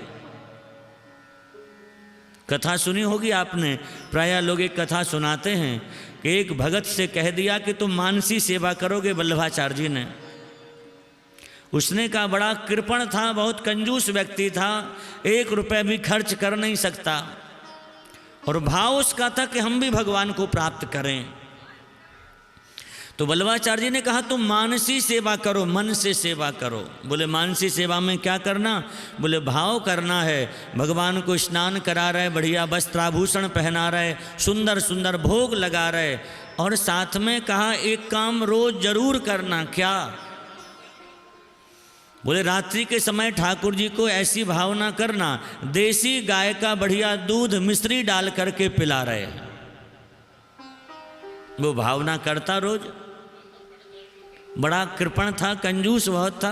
कहते एक दिन भावना करते करते रात्रि के समय ऐसे भाव में बैठा कि देसी गाय का दूध हमने गर्म किया, उसमें मिश्री डाल करके ठाकुर जी के लिए बना रहे, तैयार कर रहे, घोंट रहे हैं। लेकिन भावना ये हुई कि डालते डालते मिश्री थोड़ी ज़्यादा गिर गई। तो वहाँ लिखा है वैष्णव वार्ताओं में कि इसने तुरंत हाथ डाला कि मिश्री अभी घुली थोड़ी होगी, थोड़ी निकाल लेते, कल फिर काम आ जाएगी। और जैसे हाथ डाला तो ना तो दूध था ना मिश्री थी। भगवान प्रकट हो गए, इसका हाथ पकड़ लिया। बोले भैया ना दूध था ना मिश्री, फिर भी निकाल रहे हो उसमें से भी। एक कथा हमने इसलिए सुनाई कि मानसी सेवा में इतना ध्यान मग्न हो जाएं कि वस्तु न होने पर भी हमारी भावना वो हो जाए, ऐसा लगे कि प्रत्येक वस्तु सन्मुख है, लेकिन वो होना बड़ा मुश्किल है। शरीर से भी सेवा करना मुश्किल है भगवान की। बड़ी सावधानी रखनी पड़ती भगवान की सेवा पूजा में, बड़ी पवित्रता का ध्यान रखना पड़ता है। और वित्तजा सेवा धन से जो होती वो भी सब नहीं कर सकते हैं। तो वल्लभाचार्य जी कह रहे हैं अगर तीनों तरह की सेवा करना चाहे और सामर्थ्य नहीं है तो केवल गौ माता की सेवा कर ले, उसे भगवान की तीनों सेवाओं का फल प्राप्त हो जाता है। जिसने गौ सेवा कर ली है उसने मानसी सेवा भी कर ली, उसने तनुजा सेवा भी कर ली और उसने वित्तजा सेवा भी कर ली है। तो ऋषियों ने हमें यही बताया है, हमें गौ माता की सेवा करनी है। पर विचार ये करना सेवा करनी कैसे चाहिए। आज सेवाएं खूब हो रही हैं, लेकिन सेवा करने वाले प्रायः जो धन देते वो धन दे के छुट्टी पा गए, हमने तो कर दी सेवा। सेवा कैसे करो भाई? जिस विधि से सेवा की जाती अगर वैसे करेंगे तो संसार की कोई वस्तु ऐसी नहीं जो गौ सेवा से हमें प्राप्त ना हो जाए। कैसे सेवा करें, बहुत ध्यान से सुनिएगा। सबसे पहली भावना हमारे यहाँ आचार्यों ने बताई है सेवा कैसे करें। बोले रुचि लें शुचि सेवा करे, सेवक कहिए सोए। पहली बात है रुचि पूर्वक सेवा करो, भाव पूर्वक। भार मान के नहीं। जहाँ रुचि सेवा में नहीं होती, ध्यान रखना, वहाँ सेवा नहीं होती है, फिर तो वहाँ बस समय पास किया जाता है। रुचि पूर्वक जो सेवा होती वो अलग दिखाई देती। आप लोग रुचि पूर्वक यहाँ सेवा में लगे हैं, इसका परिणाम ये दिखाई दे रहा है। यहाँ पर जिस कार्य में रुचि ना हो वो काम कभी आगे नहीं बढ़ता, ध्यान रखना। तो गौ माता की सेवा रुचि पूर्वक हमें करनी है। और कैसे करनी? कहते तन मन धन अर्पण करे, रहे अपन पाँव खोए। सब कुछ देने के बाद, सब करने के बाद अभिमान मत करो कि ये हमने किया है। ये तो ये अपना सौभाग्य मानो कि गौ माता ने हमसे सेवा करवा ली है। पूज्य हमारे गुरुदेव, आपने प्रायः कथाओं में सुना होगा, महाराज जी क्या कहते हैं, गौ माता की सेवा भगवान से भी बढ़कर के है। क्यों? ये गौ माता कौन है? बोले भगवान की भी भगवान है। भगवान की भी भगवान गौ माता है। और हम लोग जो संरक्षण का कार्य कर रहे, ये कार्य हमारे ब्रज में नंद बाबा ने किया है, भगवान श्री कृष्ण ने किया है। कई संवर्धित नस्लें भगवान ने, नंद बाबा ने तैयार की थी। आप लोगों ने सुना होगा, पुराणों में एक कथा आती है, भगवान श्री कृष्ण जिस गाय का दूध पीते थे उस गाय का नाम था पद्मगंधा। क्या नाम था? पद्मगंधा। अब वर्तमान काल में तो पद्मगंधा नस्ल की गाय कहीं नहीं है दुनिया में, उस समय थी। ये पद्मगंधा नस्ल की गाय कैसी होती थी? वहाँ वर्णन आया है कि गाय के दूध में से, गाय के घी में से, गाय के मूत्र में से खिले हुए कमल की सुगंध आती थी। ऐसा दिव्य उस गाय का गौमूत्र, गोबर और ये सब होते थे, दूध आदि। और नंद बाबा के पास ऐसी कितनी गाय थी? ऐसा वर्णन है, ऐसी नंद बाबा के पास सैकड़ों गाय थी। उसी गाय का दूध पीते थे भगवान श्री कृष्ण। अच्छा, ये गाय की नस्ल तैयार कैसे होती थी? तो हमने सुना है, पुराणों में ऐसा वर्णन है कि 10,000 गायों का दूध निकाल करके 1,000 गायों को पिलाया जाता। जितना भी दूध निकले वो 10,000 गाय में, उन सबका दूध 1,000 गायों को पिलाया जाए। और फिर जब वो 1,000 गाय बड़ी होंगी, बच्चा देंगी, फिर उन 1,000 गायों का दूध 100 गायों को पिलाया जाता था, बछड़ियों को छोटी छोटी। जब वो तैयार हो जाती, तो जब वो उनके बच्चे होते, उनका जो दूध निकलता, तो उन 100 गायों का दूध 10 गायों को पिलाया जाता, 10 बछड़ियों को पिलाया जाता। जब वो तैयार हो जाती, उन 10 में से उनका जो दूध होता वो एक गाय को पिलाया जाता। फिर उस गाय की जो भी बछिया हो अथवा उसका बछड़ा हो, उसकी जो भी संतान होगी, उसके दूध से खिले हुए कमल की सुगंधी आती थी। तो ये संवर्धन का कार्य नंद बाबा करते थे, ब्रजवासी करते थे, भगवान श्री कृष्ण करते थे। इसलिए संवर्धन की बहुत बड़ी महिमा है। वर्तमान काल में हमारे गायों की नस्लें लुप्त हो रही हैं, और आज गोपाल गौ संवर्धन समिति के द्वारा जो संरक्षण का कार्य हो रहा है, ये बहुत महनीय कार्य है, बहुत महत्वपूर्ण कार्य है। जब आप लोगों ने कार्य आरंभ किया था, तो पूज्य गुरुदेव हमारे महाराज श्री प्रायः बार बार यही बात कहते थे, सब जगह ऐसी संस्थाएं बने, गौशाला तो हो, पर उन गौशालाओं में एक ऐसा भी प्रकल्प हो जहां संवर्धन का कार्य किया जाए। तो बहुत मात्रा में जब गौ माता का संवर्धन होगा तो लोग गाय की महिमा समझ पाएंगे। बिना संवर्धन के गौ माता की महिमा समझ में आएगी ही नहीं लोगों को, क्योंकि संवर्धन नहीं होगा, नस्ल बिगड़ती जाएगी, तो हमारी गाय के प्रति वो भावना नहीं बनेगी, ना तो उसके दूध में वो गुणवत्ता रहेगी, ना उसके घी में वो गुणवत्ता आएगी। क्योंकि जिस गाय का संवर्धन होता है, नस्ल का सुधार हो, उस गाय के दूध, दही, घी में जो गुण होते हैं वो मिश्रित गाय में कभी नहीं हो सकते हैं। भले वो देसी गाय क्यों ना हो। तो संवर्धन का कार्य बड़ा पुनीत और पवित्र कार्य है। इतने जल्दी शीघ्रता में आप लोगों ने कार्य को इतना आगे बढ़ा दिया। पूज्य पथमेड़ा महाराज जी भी यहाँ पधारे हैं ना, यहाँ आए हैं। पूज्य पथमेड़ा वाले महाराज जी का भी यहाँ पदार्पण हुआ और पूज्य गुरुदेव तो यहाँ आए ही हैं। हम गौमाता से प्रार्थना करते हैं कि आपको ऐसी ऊर्जा दें, ऐसी शक्ति दें कि धीरे धीरे ही सही, पर इस कार्य को हम धीरे धीरे तो नहीं कहेंगे, आपने इतने जल्दी कर दिया। अभी मंच संचालन जो कर रहे हैं वो कह रहे थे धीरे धीरे आगे बढ़ रहे हम लोग, पर धीरे नहीं, आप लोगों की गति बहुत तेज है भाई। धीरे बढ़ने वालों को वर्षें लग जाती, पर यहाँ इतने जल्दी इतना बड़ा कार्य हुआ, आपकी गति बड़ी तीव्र है। और देखो, गौ सेवा का जो कार्य करते हैं उनकी गति कभी धीमी नहीं होती है।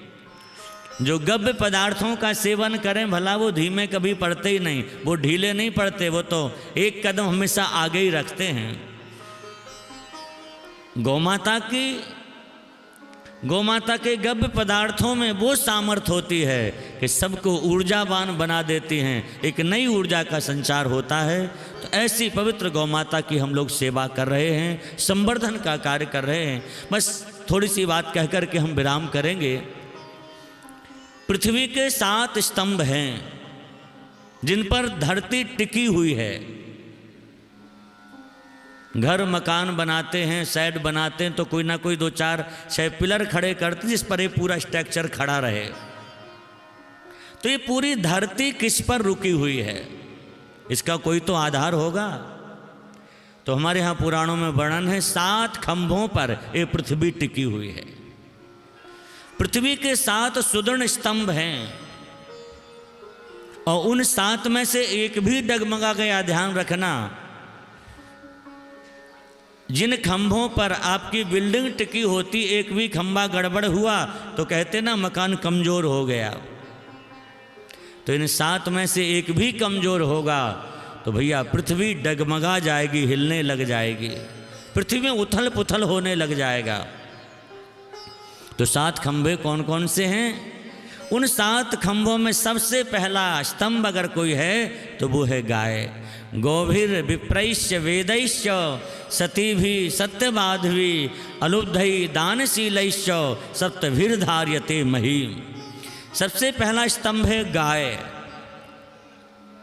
अगर गाय ही नहीं होगी, ध्यान रखना, तो गाय के बिना पृथ्वी की भी कल्पना नहीं करनी चाहिए हमें। जिस धरती पर हम लोग रह रहे, अगर उसको सुरक्षित रखना है तो गौ माता का संवर्धन, उनकी सेवा करनी पड़ेगी हमें। पहला स्तंभ है गाय, दूसरा है ब्राह्मण। अगर गाय नहीं होगी तो ब्राह्मण भी नहीं रहेगा फिर, क्योंकि ब्राह्मण का कोई कर्म बिना गाय के संपादित होता ही नहीं है। श्रद्धा, संध्या, तर्पण, देव पूजन, अग्निहोत्र ब्राह्मण अगर करेगा तो कैसे? उसके पास गौमाता होनी चाहिए। जब गाय ही नहीं होगी तो ब्राह्मण भी खत्म हो जाएंगे, दूसरा खंभा भी खत्म हो जाएगा। तो गौभीर विप्रैश, तीसरा है वेद। गाय नहीं होगी तो वेद भी नहीं होगा। वेद का पारायण कौन करेगा? वेद पढ़ेगा कौन? ब्राह्मण। जब गाय ही नहीं तो ब्राह्मण में ब्राह्मणता नहीं रहेगी। और ध्यान रखना, जब ब्राह्मण में विप्रत्व नहीं रहेगा तो वो वेद पारायण कैसे करेगा? तो ब्राह्मण भी नहीं रहेंगे फिर। तो गौभीर विप्रैश्य वेदैश्य सती भी सत्यवाद भी। चौथा स्तंभ है सती नारियां। जब वेद नहीं होगा तो भला अच्छे समाज की कल्पना कर ही नहीं सकते, क्योंकि हमारा वेद ही तो हमें मार्ग बताता है। वेद कहता अशतो माँ सदगमय, वेद कहता सही रास्ते पर चलो। तमसो माँ ज्योतिर्गमय, हम प्रकाश के मार्ग पर चलें। मृत्योर माँ अमृत गमय, मृत्यु को त्याग के अमृत के मार्ग पर चलना है। लेकिन गाय नहीं होगी तो भला वेद में भी रुचि नहीं होगी किसी की। आज वेद पढ़ने वाले कितने लोग हैं? हमारे ऋषियों का आप इतिहास उठा करके देखें, भले ही वो पांडित कर्म नहीं कराते, पर चारों वेदों का सांगोपांग उन्हें ज्ञान होता था। हम वेद को भूलते जा रहे हैं, क्यों? क्योंकि हम गाय को भूल गए हैं, और जब गाय को भूलेंगे तो हमारी वेद के प्रति ना भावना रहेगी, ना ही कोई वेद पढ़ने वाले पैदा होंगे। तो गौभीर विप्रैश्य वेदैश्च सती भी, फिर सती नारियां भी नहीं रहेंगे, क्योंकि वेद ही नहीं पढ़ा तो वेद में ही सबका वर्णन है। और पांचवा स्तंभ है सत्यवादी, सत्यवादी पुरुष। भैया जब गौ माता की सेवा नहीं, वेद नहीं, ब्राह्मण नहीं, तो सत्यवादी कहाँ से लाओगे? क्योंकि व्यक्ति के जीवन में आहार का प्रभाव पड़ता है। आज तो हमारी स्थिति ये हो गई कि झूठा ही लेना, झूठा ही देना, झूठा ही भोजन, झूठ चबेना। बस लोग कहते भी महाराज क्या करें, बिना झूठ के काम चलता नहीं गुरुजी। अब थोड़ा तो बोलना ही पड़ता है। इसमें हमारी गलती नहीं है हम लोगों की, इसमें मूल कारण है जो हम ये भाषा बोलने लगे, कहीं ना कहीं हमारे अंदर अशुद्ध आहार चला गया, इसलिए हम वो नास्तिकों वाली भाषा बोलने लग गए हैं। आहार अगर शुद्ध होगा तो हमारी ये भाषा नहीं निकलेगी। ध्यान रखना, जिस व्यक्ति की भाषा परिवर्तित है उसके जीवन में आहार जरूर गलत गया होगा। जिसका शुद्ध सात्विक आहार होता है उसकी भाषा बड़ी पवित्र होती है, उसकी भाषा बड़ी निर्मल होती है। कितना बड़ा आहार का प्रभाव हमारे जीवन में है।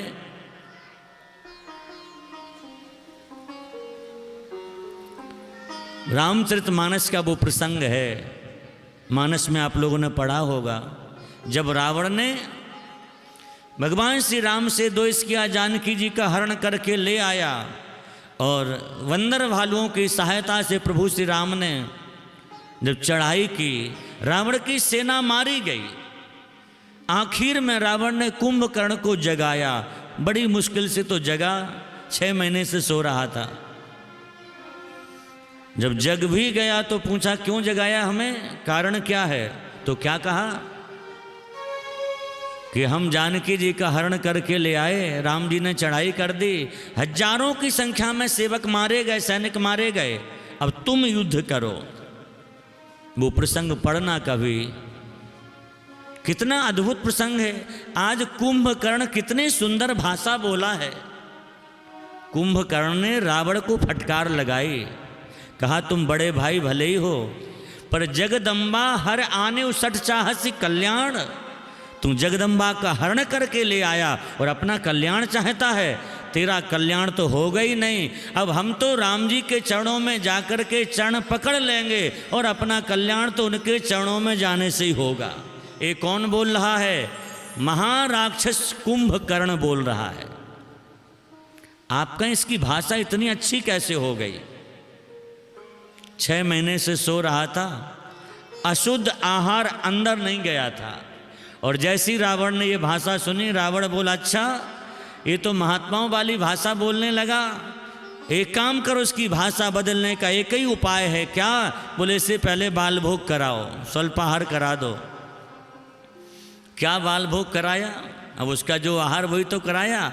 और मानस में वर्णन है, रुधिर पान कर मदरा पाना और गर्जो वज्राघात समाना।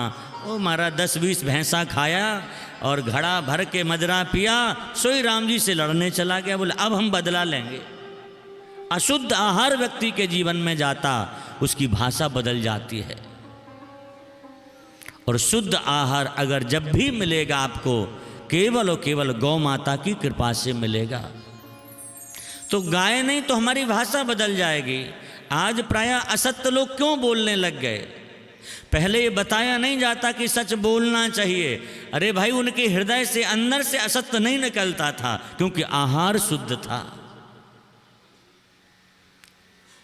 तो सत्यवादी लोग भी नहीं रह गए। छठा है अलुब्धई, लोभ रहित पुरुष भी नहीं है। आज इतना लोभ बड़ा है, कोई भी देख लो महाराज, ऐसा हो गया कि आज व्यक्ति बस ये मिल जाए, ये मिल जाए, ये मिल जाए।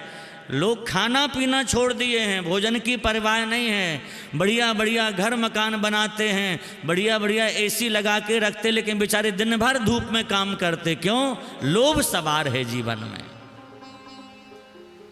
और लोभ के वशीभूत होकर के आज हमें जो नहीं करना चाहिए हम वो भी कर देते हैं।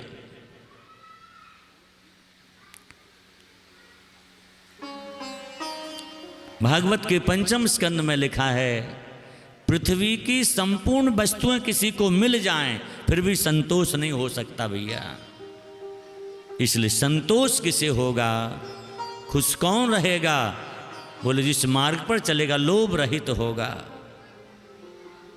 और अंतिम 7वां सुदृढ़ स्तंभ है क्या?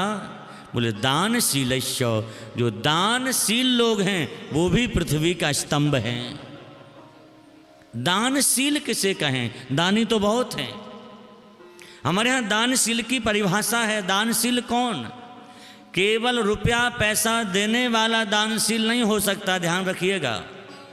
दे तो कोई भी देगा, दानशील वो है जिसकी देने में बहुत भावना है, जो हृदय से चाहता कि हमें कुछ करना चाहिए और दान का सही जगह उपयोग करे, तो दान की बड़ी भारी महिमा है।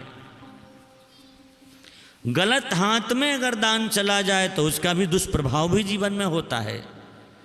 इसलिए सबसे श्रेष्ठ दान अगर वर्तमान काल में कोई है तो गौमाता की सेवा करो, उससे श्रेष्ठ दूसरी कोई सेवा नहीं, कोई दान नहीं है भाई। आपने अगर गौमाता की सेवा में कुछ भी कर दिया तो आपने सब कर लिया, कुछ भी बाकी नहीं आपके लिए। गौ सेवा से संपूर्ण अखिल विश्व की सेवा हो जाती है, संपूर्ण प्रकृति की सेवा हो जाती है, क्योंकि प्रकृति का संरक्षण भी गौ माता ही करती हैं। तो दानशीलता जीवन में होनी चाहिए, तो व्यक्ति कहीं ना कहीं से कुछ ना कुछ करता रहेगा।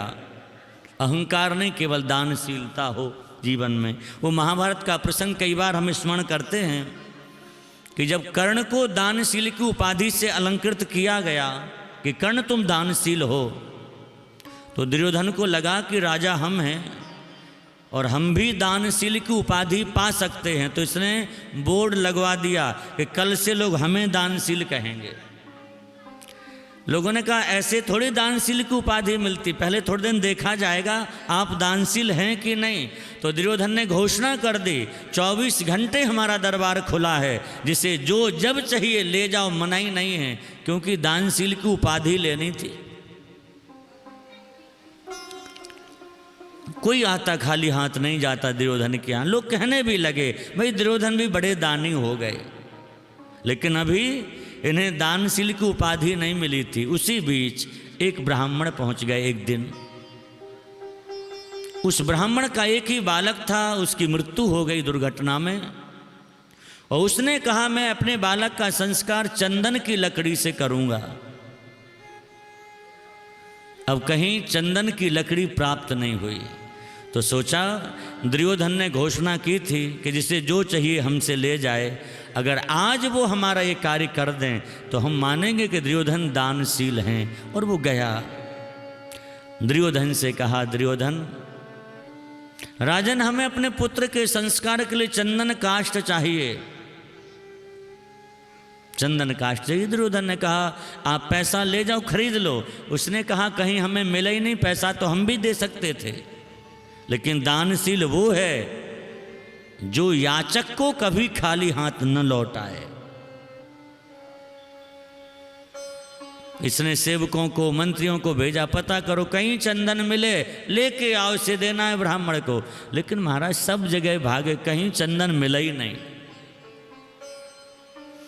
बहुत विलंब हो गया। आखिर में ब्राह्मण ने कहा हम तो सोचे थे दुर्योधन तुम भी दानशील हो गए, लेकिन लगता अब हमें महाराज कर्ण के पास जाना पड़ेगा और हमारी याचना को वही पूर्ण कर सकते। क्यों? बोले कर्ण दानशील हैं। दुर्योधन बोला कर्ण कहाँ से पूर्ण करेंगे, चंदन कहीं है ही नहीं।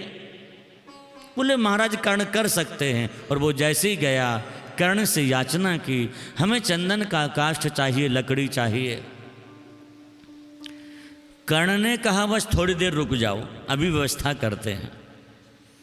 और कर्ण ने 2-4 लोगों को संग में लिया।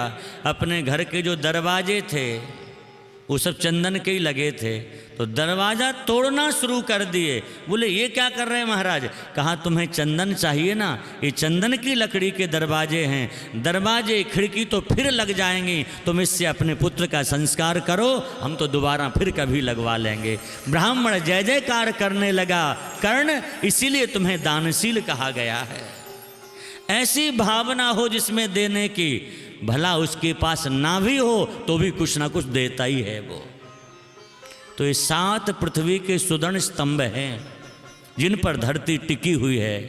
तो उनमें पहला है गौ माता, गौभीर।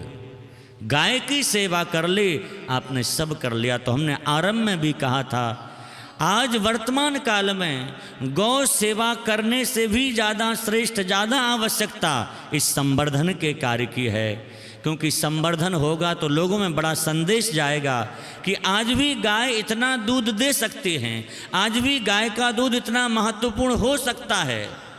हम पढ़ते खूब हैं, लेकिन विशेषता ये है कि अभी भी वास्तविकता उस दूध में नहीं है, उस घी में नहीं है। जबकि हम भारतीय देसी नस्ल की गाय का दूध, दही, घी ले रहे हैं। क्यों? क्योंकि वो एक नस्ल की गाय नहीं है। तो एक एक नस्ल का धीरे धीरे संवर्धन करो और उसका ही दूध, उसका ही दही, उसका घी, उस गौमूत्र को आप लेने लग जाएं, आप देखें शरीर के सारे रोग समाप्त हो जाएंगे। गौमूत्र की जो इतनी महिमा, लेकिन हम रास्ते में अभी आ रहे थे तो महेंद्र जी से चर्चा हम लोग करते रहे। बीच में कोरोना काल चल रहा था और इसकी चपेट में प्रायः लोग आए, लेकिन आप लोग तो बड़ी बड़ी संस्थाओं से जुड़े हैं। जो लोग गौशाला में रहे, गौ सेवा में लगे थे, उन्हें किसी को कोरोना नहीं हुआ है। क्यों? गौ माता में वो शक्ति है, वो औषधीय गुण है गौ माता के गव्य पदार्थों में, कि इनका जो सेवन करेगा वो बड़ी से बड़ी बीमारी से बच जाएगा। तो हम यहाँ कहना केवल ये चाह रहे हैं, गौमूत्र की महिमा है, लेकिन अगर वो गौमूत्र किसी एक नस्ल की गाय का तैयार करके आप उसे लेंगे, फिर उसका प्रभाव आप देखें, उसका अलग ही प्रभाव होगा। आप इसी एक नस्ल की गाय का, अपनी साहिवाल नस्ल की गाय का घी तैयार करवाइए, आप उसका घी लेना शुरू कर दीजिए। हम विश्वास दिला रहे हैं, शरीर के सैकड़ों रोग आपके दूर हो जाएंगे उस घी के प्रभाव से। क्यों इतना जोड़ दिया हमारे पुराणों में, ऋषियों ने, कि गाय का संवर्धन करना चाहिए? क्योंकि गाय की महिमा है इसलिए, और महिमा तब है जब अलग अलग नस्ल की गायों के अलग अलग पदार्थों को अलग अलग तैयार किया जाएगा। तो बड़ा पवित्र कार्य है। सुरेश जी मन से खूब लगे रहते हैं गौ माता के कार्य में। आपका हृदय से हम जब से जुड़े हमें मालूम है, भले ही आप समय कम दें लेकिन मन से गौ माता से बहुत जुड़े हुए हैं। कभी भी आप गौ माता के कार्य के लिए मना नहीं करते, आप पूरे हृदय से सबका उत्साह वर्धन करते हैं और स्वयं भी आगे आते हर कार्य में कराने के लिए। तो ऐसे समर्पित लोग जब संस्था से जुड़े होते हैं, आप लोगों का समर्पण देख करके सच कहें, ऐसा मन करता है, हम सच कहें अपने हृदय की बात, हमें आप सब गौ भक्तों को वंदन करने का मन होता है। ऐसी श्रद्धा आप सबकी गौ माता के प्रति है।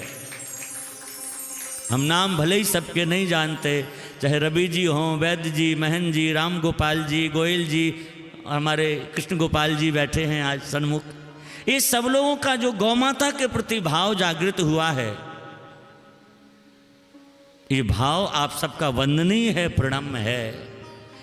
और हम तो क्या कहेंगे, केवल बोल रहे हैं। जब से आप लोग गौ सेवा से जुड़े हैं, आप लोगों को कितना लाभ हुआ है ये तो आप खुद अनुभव कर सकते हैं। अगर लाभ नहीं होता तो भला क्यों गौ सेवा करते अपने काम धंधे छोड़ करके? कहीं ना कहीं सात्विक ऊर्जा हमें प्राप्त हो रही है, हमारा मन मस्तिष्क शांति का अनुभव कर रहा, तभी हम गौ माता से जुड़े हैं। गाय से जुड़ने से मन भी ठीक रहता, मस्तिष्क भी ठीक रहता है, शरीर भी ठीक रहता है, लोक और परलोक दोनों बनते हैं गौ माता की सेवा से। हम अक्सर कहते हैं कहीं कुछ करने की आवश्यकता ही नहीं है, बस गौ सेवा कर लो, सारे ग्रह नक्षत्र देवी देवता सब आपके अनुकूल हो जाएंगे, क्योंकि गौ माता में संपूर्ण देवों का निवास है। तो ऐसी गौ माता की सेवा हम आप सभी को करनी चाहिए। निरंतर हम इस संवर्धन के कार्य को करते रहें। हम गोपाल प्रभु से प्रार्थना करते हैं कि आपकी गौ माता हैं और आपकी गौ माता के संवर्धन का बीड़ा इन सब ने उठाया। सब ग्वाल बाल हैं, जो गौ सेवा करे वो ग्वाल बाल हैं। तो आप सब ठाकुर जी के सखा हो, ग्वाल बाल हो। जैसे सखा ठाकुर जी के गौ माता की सेवा करते, इसी उत्साह से दौड़ दौड़ करके, भाग भाग करके हमें जहाँ से जो अच्छा लगे वो सीखना है और गौ माता की सेवा करनी है। और सबको संदेश देना है कि गौ संवर्धन से कैसी गाय तैयार होती हैं, और एक केंद्र इसको बनाना है। सबको प्रेरणा मिले ऐसा केंद्र ये बने। बाकी आप सभी लोग दिल्ली वासी तो गौ सेवा खूब करते हैं। श्री कृष्ण गौशाला भी बड़ी सुंदर गौशाला है, वहाँ भी आप सब सहयोग करते हैं। आज भी अभी घोषणा की गई कि वहाँ भी वार्षिक उत्सव है। तो इस गौशाला से वहाँ सेवा, वहाँ से यहाँ आपस में एक दूसरे के सहयोग करते करना चाहिए, सबका उत्साह वर्धन होता है। तो यही कहते हुए हम पूज्या गौ माता के चरणों में सादर वंदन करते हैं। गोपाल प्रभु को सादर वंदन करते अपनी वाणी गौ माता के चरणों में समर्पित करते हैं। गौ माता हम सबको सद्बुद्धि दें और भगवान और गौ माता की सेवा ऐसे ही हम लोग निरंतर करते रहें। बोल भक्त वत्सल भगवान की, गौ माता की जय जय श्री राधे श्याम। राधे जय जय माइक ले।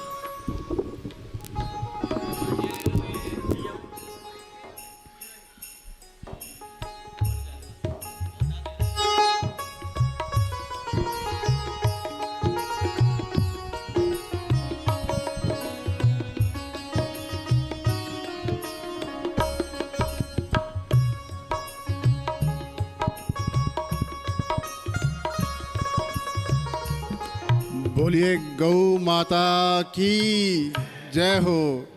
योगेश्वर भगवान श्री कृष्ण चंद्र जी की जय हो। गौ ऋषि स्वामी दत्त शरणानंद महाराज जी की, आचार्य हमारे मलूक पीठाधीश्वर डॉक्टर राजेंद्र दास जी आचार्य जी महाराज जी की जय हो। पूज्य संत दीन बंधु दास महाराज जी की जय हो। जैसा मैंने पहले कहा कि हम जयकारा इसलिए लगाते हैं कि हम उनके जैसा बनना चाहते हैं। जैसा वो कहते हैं वैसा हम करना चाहते हैं। जो वो कहते हैं उसको जीवन में उतारना चाहते हैं। वैसे कर्म हम करना चाहते हैं, इसलिए हम महाराज जी की जय बोलते हैं। हम सब ने मन से महाराज जी के शब्दों को सुना, उनके ज्ञान को सुना। उनके ज्ञान प्रवाह में से कुछ शब्द सुनने को मिल जाए, ये हमारे जीवन को धन्य करने वाले होते हैं। जो कुछ भी हम उसमें से सुन पाए, जितना उसमें से समझ पाएँ, जिसे कहते हैं कि इस पृथ्वी 100% पृथ्वी है, लेकिन उसमें से जो पीने योग्य जल है 3%, अगर 3% भी हम ले लेते हैं और उसको जीवन में उतार लेते हैं तो ये बहुत बड़ी बात है। महाराज जी का जितना भी हम एक एक शब्द कीमती है। जो कुछ भी हम उसमें से सुना, जितना जीवन में उतार सकें, जितना सभी के सभी को जीवन में उतारें तो बहुत अच्छा है, लेकिन कुछ तो उतारें। हम सब यहाँ पर उपस्थित हैं तो निश्चय ही हम उसी परंपरा में आगे बढ़ रहे हैं। कुछ ना कुछ तो हम कर रहे हैं, लेकिन इसको और बेहतर करना है और आगे बढ़ना है। जितना हो सके उससे भी ज़्यादा करना है। ऐसे हमें महाराज जी से लगातार मार्गदर्शन प्राप्त हो रहा है। एक एक शब्द को आपने सुना, मन में धारण किया। हमें यहाँ पर जो भी कार्य कर रहे हैं ऋषियों के आदेश से कर रहे हैं। जैसा वो चाहते हैं वैसा करने की कोशिश कर रहे हैं। महाराज जी ने कहा कि आप सभी प्रण करें कि एक गाय की एक नस्ल का दूध पीकर देखें, उससे जो लाभ होगा, एक नस्ल के घी का इस्तेमाल करके देंगे, उससे जो लाभ होगा, आपके जीवन में जो परिवर्तन आएगा, आप उसको समझें, उसको परखें। हमारा यहाँ पर जो प्रयास है उसी नस्ल का, एक ही नस्ल का दूध और घी देने का भी एक प्रयास है हमारा, जो यहाँ से निरंतर आपको उपलब्ध है। यहाँ से दूध पैक होकर रोहिणी, पीतमपुरा, शालीमार बाग और अब कोशिश की जा रही है पंजाबी बाग तक पहुँचाने की।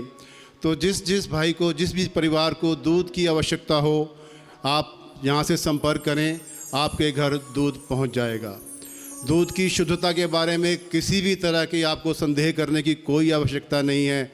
जब महाराज जी स्वयं यहाँ उपस्थित हैं, जब उनके कर कमलों से ये काम हो रहा है, तो किसी प्रकार के उसमें मिश्रण का, किसी प्रकार की लापरवाही का, कोताही का कोई भी यहाँ पर स्थान नहीं है।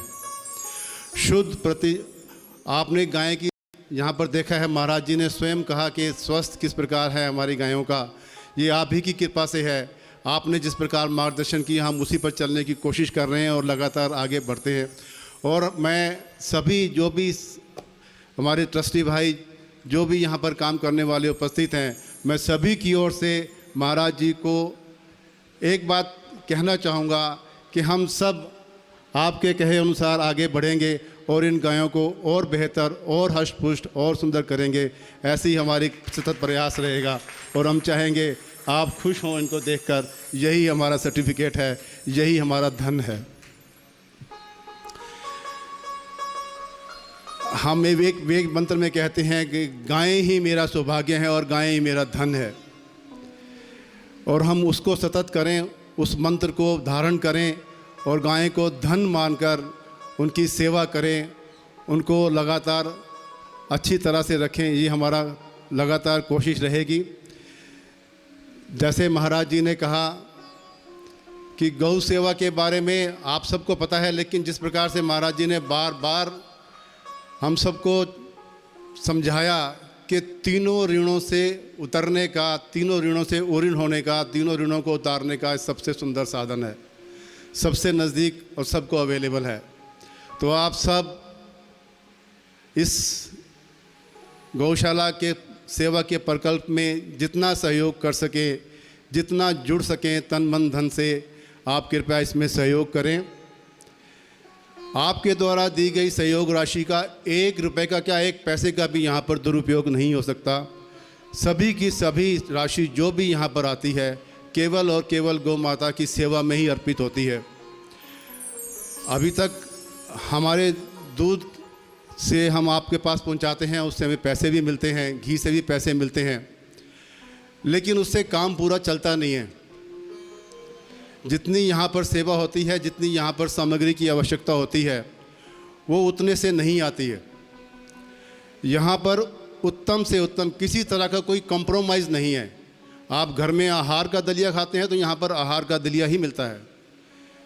यहाँ पर चने का जो वास्तव में गाय को चाहिए सवा मनी के लिए, एग्रो प्योर का हमारे घनश्याम दास जी ने जब इस गौशाला का उद्घाटन किया, उनके यहाँ से लगातार एग्रो प्योर का ही आता है। इससे शुद्ध यहाँ पर कहीं इंडिया में अवेलेबल नहीं है। सरसों की खल सुरेश जी के हाँसी से अपने ही मिल से आती है, किसी तरह के मिश्रण की संभावना नहीं है। स्पेशली बनाई जाती है कि गौशाला में जा रही है, इसमें तेल की क्वांटिटी ज़्यादा होनी चाहिए। इतनी भावना के साथ यहाँ पर काम किया जाता है। तो मैं आप सबसे गुजारिश करूँगा, हाथ जोड़कर विनती करूँगा कि इसमें आहुति अवश्य प्रदान करें।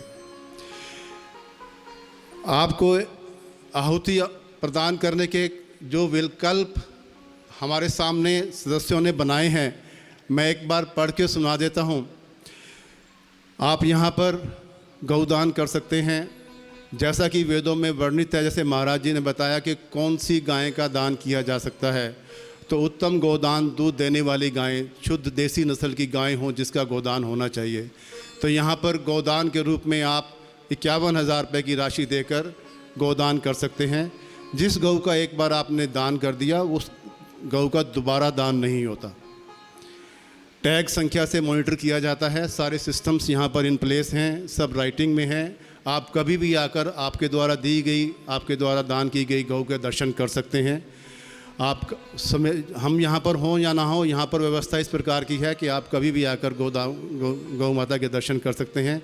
तो आप गोदान करें। अभी तक जिन जिन महानुभावों ने जिन जिन परिवारों में गोदान किया है, मैं सभी का संस्था की ओर से धन्यवाद व्यक्त करता हूं। आप गौ गोद कर सकते हैं। 11,000 रुपये की वार्षिक राशि से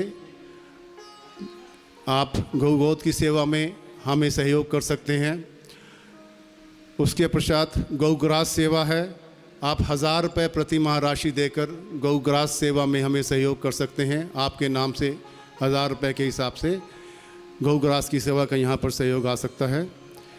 अभी हमारा मार्च का महीना चल रहा है और मार्च अप्रैल में गेहूं की फसल कटती है और भूसा हमें मिलता है। उसके बाद भूसा मिलना मुश्किल हो जाता है और बड़ी मुश्किल से बड़े महंगे रेट पर मिलता है। तो अभी आपने देखा होगा अन्नपूर्णा भंडार हमारा कितना बड़ा है, और लगभग पिछली बार भी हमने मार्च को इसको पूरा भरा था और अब मार्च में आपने देखा होगा लगभग ख़त्म होने को है, और अभी इसको मार्च में हमने दोबारा भरना है। तो आप सभी इस सूखा चारा और हरे चारा की व्यवस्था में 11,000 रुपये छोटी ट्रॉली और 31,000 रुपये बड़ी ट्रॉली के रूप के दान देकर हमारा सहयोग कर सकते हैं, और यह सब गौ सेवा में ही प्रयोग होगा। उसके प्राय आपकी इस भावनाओं के अनुसार, जैसे प्रकार हमारे बड़े बुजुर्ग कहते हैं, हमारे माता पिता कहते हैं कि घर में पहली रोटी गाय को जानी चाहिए, लेकिन हम दिल्ली में रहते हैं, ऐसी व्यवस्था नहीं है कि हम गाय को प्रतिदिन जाकर रोटी खिला सकें। आप में से कुछ लोग शायद सड़कों पर जाकर गाय को रोटी खिलाते हैं। व्यक्तिगत रूप पता नहीं सभी का क्या मत है, मेरा व्यक्तिगत मत ये है कि गाय जो सड़कों पर घूम रही हैं उसको हम रोटी ना खिलाएं। आप सब मेरी बात से शायद कुछ नाराज़ भी होंगे, लेकिन उसका एक कारण भी है। जो गाय आप सड़कों पर रोटी खिलाते हो, जिसको आपने आज रोटी खिलाई, कल वो गाय मिली सड़क पर? कल वो गाय सड़क पर नहीं मिली, क्योंकि उसका एक्सीडेंट हो गया। जिस गाय का आपने आज भावना से रोटी खिलाई, उसको कल इसीलिए एक्सीडेंट हो गया क्योंकि आपने उसको रोटी खिलाई। तो हमारा एक प्रयत्न ये भी है कि दिल्ली की सड़कों पर गायें ना घूमें, वो गौशालाओं में रहें। इसके लिए सभी लोग का सतत प्रयास है। तो आप की उस भावनाओं को भी हम मद्देनज़र रखते हुए यहाँ पर एक सेवा आरंभ की है कि आप पहली रोटी गाय की यहाँ हो। तो यहाँ पर सुबह 5 बजे महाराज जी जो यहाँ पर खाना बनाते हैं, वो सबसे पहले सभी जितने भी लोग यहाँ पर रोटी देना चाहते हैं उनके लिए रोटी बनाई जाती है, उस पर गुड़ रखा जाता है और वो गायों को खिलाई जाती है सुबह 5 बजे। तो आप जो भी यहाँ पर गाय को रोटी प्रतिदिन खिलाना चाहते हैं तो 3,650 रुपये यानी कि 10 रुपये डेली के हिसाब से आपको यहाँ पर देने हैं, और आपके नाम की प्रतिदिन एक रोटी यहाँ पर गाय को खिलाई जाएगी। उसके बाद ट्रस्टी सहयोग, यह भी संस्था जो भी बनी है सभी ट्रस्टी भाइयों के सहयोग से बनी है। लगभग 165 ट्रस्टीगण हैं हमारे, और बड़े बड़े दानदाता हैं जिन्होंने हमें लाखों रुपए का दान दिया है, जिसके कारण इस संस्था का निर्माण हो सका। संस्था का निर्माण तो हो गया, लेकिन इसको चलाना भी है। हर रोज़ हर महीने पैसों की ज़रूरत पड़ती है तो हम सुरेश जी के पास जाते हैं कि पैसे कम रह गए, जितने चाहिए उतने मिल जाते हैं। लेकिन ये तो कोई रास्ता लगातार के लिए ठीक नहीं है। हर एक संस्था को अपने आप में पूर्ण होना चाहिए, आत्मनिर्भर होना चाहिए, और हमारी तो कोशिश यही है कि यह गौशाला अपने ऊपर तो अपना काम तो करे ही करे, दूसरी गौशालाओं की भी सहायता करे, ऐसा हमारा प्रकल्प है। तो हम चाहते हैं कि हमारी गौशाला आत्मनिर्भर हो और यहाँ पर किसी प्रकार की कमी ना रहे। इसके लिए सभी ट्रस्टी भाइयों से निवेदन है कि 1,000 रुपये प्रति माह कृपया हमें सहयोग दें। जैसे 165 ट्रस्टी हैं, अगर 1,000 रुपये सभी देते हैं प्रति माह या सालाना 12,000 रुपये देते हैं तो हमारा काम कुछ चल जाता है। पूरा तो नहीं चलेगा, लेकिन जितना सहयोग आप उस रूप में कर सकें कृपया हमारा सहयोग करें और हम इसको लगातार आगे बढ़ा सकें। तो मैं सभी से गुजारिश करता हूं कि 12,000 रुपये प्रति वर्ष आप हमें सहयोग राशि दें। सभी ट्रस्टी परिवारों से निवेदन है। उसके बाद यहाँ पर सवा मनी की प्रतिदिन लगाई जाती हैं। यहाँ सवा मनी आपसे, जिसमें प्रचुर मात्रा में ऋतु अनुसार गुड़ और उसमें सरसों का तेल, हल्दी, लौंग और दलिए के रूप में चना अथवा गेहूं, जो जैसी भी ऋतु की गाय की आवश्यकता होती है उसी प्रकार का उसका दलिया तैयार किया जाता है, सवा मनी तैयार की जाती है। आप सवा मनी का यहाँ किसी उत्सव पर, किसी के बर्थडे पर, किसी की मैरिज एनिवर्सरी पर, बच्चों के बर्थडे पर और अपने पितरों के श्राद्ध के रूप में यहाँ पर सेवा मनी के रूप में आप हमें सहयोग कर सकते हैं, जिसकी राशि केवल 1500 रुपये है। आपका यहाँ का फ़ोन नंबर आप सबको मिल जाएगा, आपके ग्रुप में आ जाता है फ़ोन नंबर। आप यहाँ फ़ोन करें, आप आएँ तो हमें बहुत अच्छा लगेगा। यदि आप नहीं आ पाते हैं तो कृपया आप फ़ोन करें, सेवा मनी यहाँ लगा दी जाएगी और आपको उसको फ़ोटो चाहिए, फ़ोटो भी भेज सकते हैं। आप यहाँ पर कभी भी आएँ, you are always more than welcome. यहाँ पर यह व्यवस्था जैसी आप देख रहे हैं हमेशा ऐसे ही मिलती है। हमारे यहाँ पर श्री राम जी हैं जो इस व्यवस्था को देखते हैं। भगवान राम का काम है और श्री राम जी कर रहे हैं, तो व्यवस्था कैसी सुंदर है आप स्वयं देख पा रहे हो।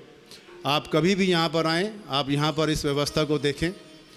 मैं सभी से निवेदन करूँगा कि इस प्रकल्प में सभी लोग आहुति अवश्य प्रदान करें। हम सबके मन की इच्छा थी कि श्री राम का मंदिर बने अयोध्या में, और मंदिर बनाने ने सबसे कहा कि चाहे आप हमें 1 रुपया दो, 1 ईंट का सहयोग दो, लेकिन हमें सहयोग दो, हम मंदिर का निर्माण कर सकें। ये सभी का सहयोग था कि मंदिर के निर्माण अब हमें साकार नज़र होता दिखाई दे रहा है। उसी प्रकार मेरा सभी से निवेदन है कि यहाँ पर आहुति अवश्य डालें, चाहे 1 रुपये की डालें हों, चाहे जैसे मर्ज़ी डालें। आप सभी से करबद्ध प्रार्थना है कि कृपया कैश काउंटर पर सभी उपस्थित हैं, रसीद यहाँ उपलब्ध है। ATG में हमारी संस्था रजिस्टर्ड है। आप चेक से दें, कैश से दें।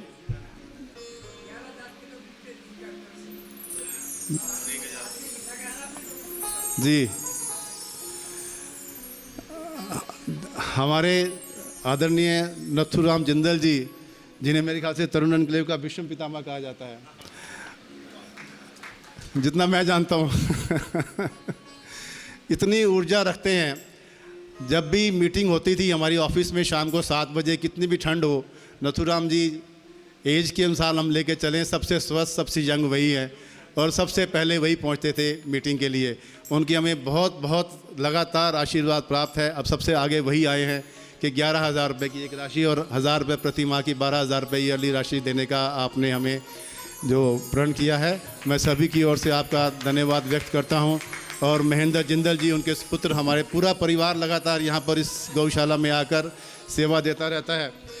यहाँ पर एक बार इनका पोता आया, महेंद्र जी का अभी भी आया होगा, मुझे याद है, मैं भी उस टाइम गौशाला में ही था। वो तो इतना कई घंटे लगाए, घर जाने को तैयार नहीं, और कहने लगा जी बछिया को तो मैं साथ ही लेके जाऊँगा। पता नहीं कैसे मैंने उसे मनाया, वो नहीं लेके गया, उसकी बड़ी कृपा हुई हमारे ऊपर। तो ऐसी बच्चों की भावना कहाँ से आती है? जब दादा और पिता इस प्रकार बच्चों को प्रेरणा देते हैं, तभी यह भावना मन में आती है। हम बच्चों को देखते हैं, आज भी मैं, जो भी व्यक्ति सभी यहाँ उपस्थित हैं, सबका धन्यवाद तो हम करते हैं। जो बच्चों को लेके आए हैं उनका हम विशेष धन्यवाद करते हैं, क्योंकि यह संस्था जो बनती है, ये परंपरा सदियों तक, हज़ारों वर्षों तक ये लगातार चलेगी। ये कभी, जब तक सृष्टि है ये गौशाला चलेगी, हम रहें ना रहें, लेकिन यह गौशाला लगातार रहेगी। इसमें हमारे बच्चों, जो हमारे भविष्य के द्योतक हैं, जिन्होंने इसको संभालना है, मैं उन सब परिवारों का धन्यवाद मन से व्यक्त करता हूं जो बच्चों को साथ में लेके आए हैं। हमारे बलजीत सिंह जी उपस्थित हैं, मैं जो सेवा राशि आपका 11,000 रुपये की सेवा राशि आप हमें दे रहे हैं, मैं सभी की ओर से बहुत बहुत धन्यवाद व्यक्त करता हूं बलजीत सिंह जी का। इसी प्रकार की भावनाएं हैं जो मैं निरंतर आगे बढ़ाती हैं।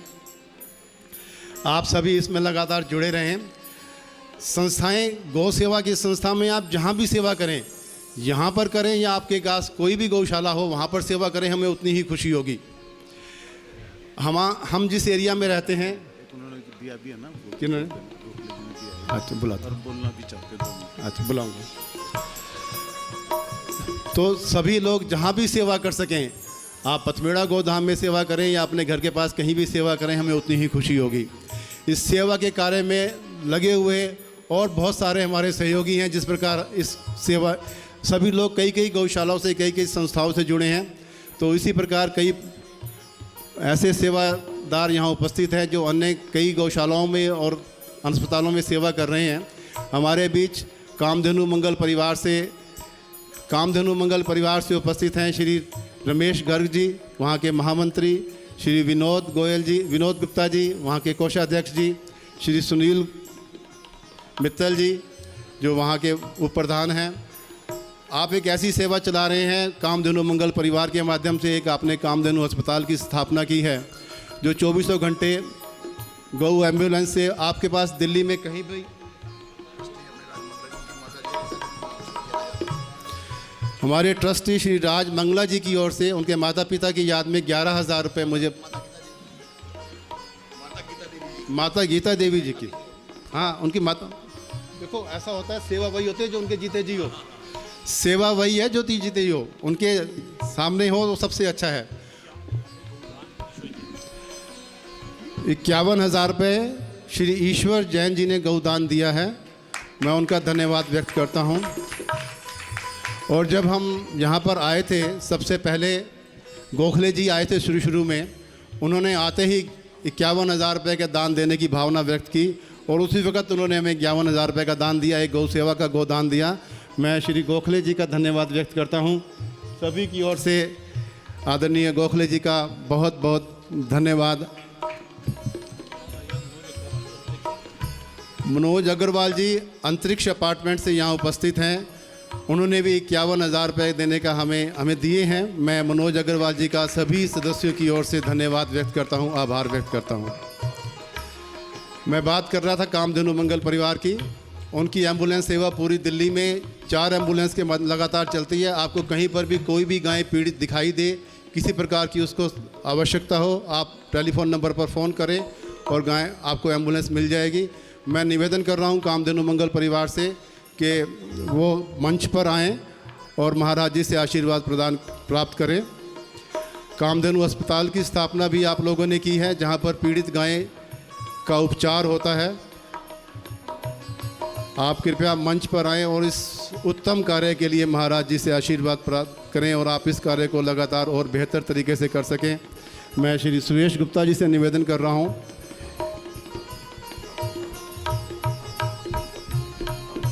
मोमेंटो दे दो ना।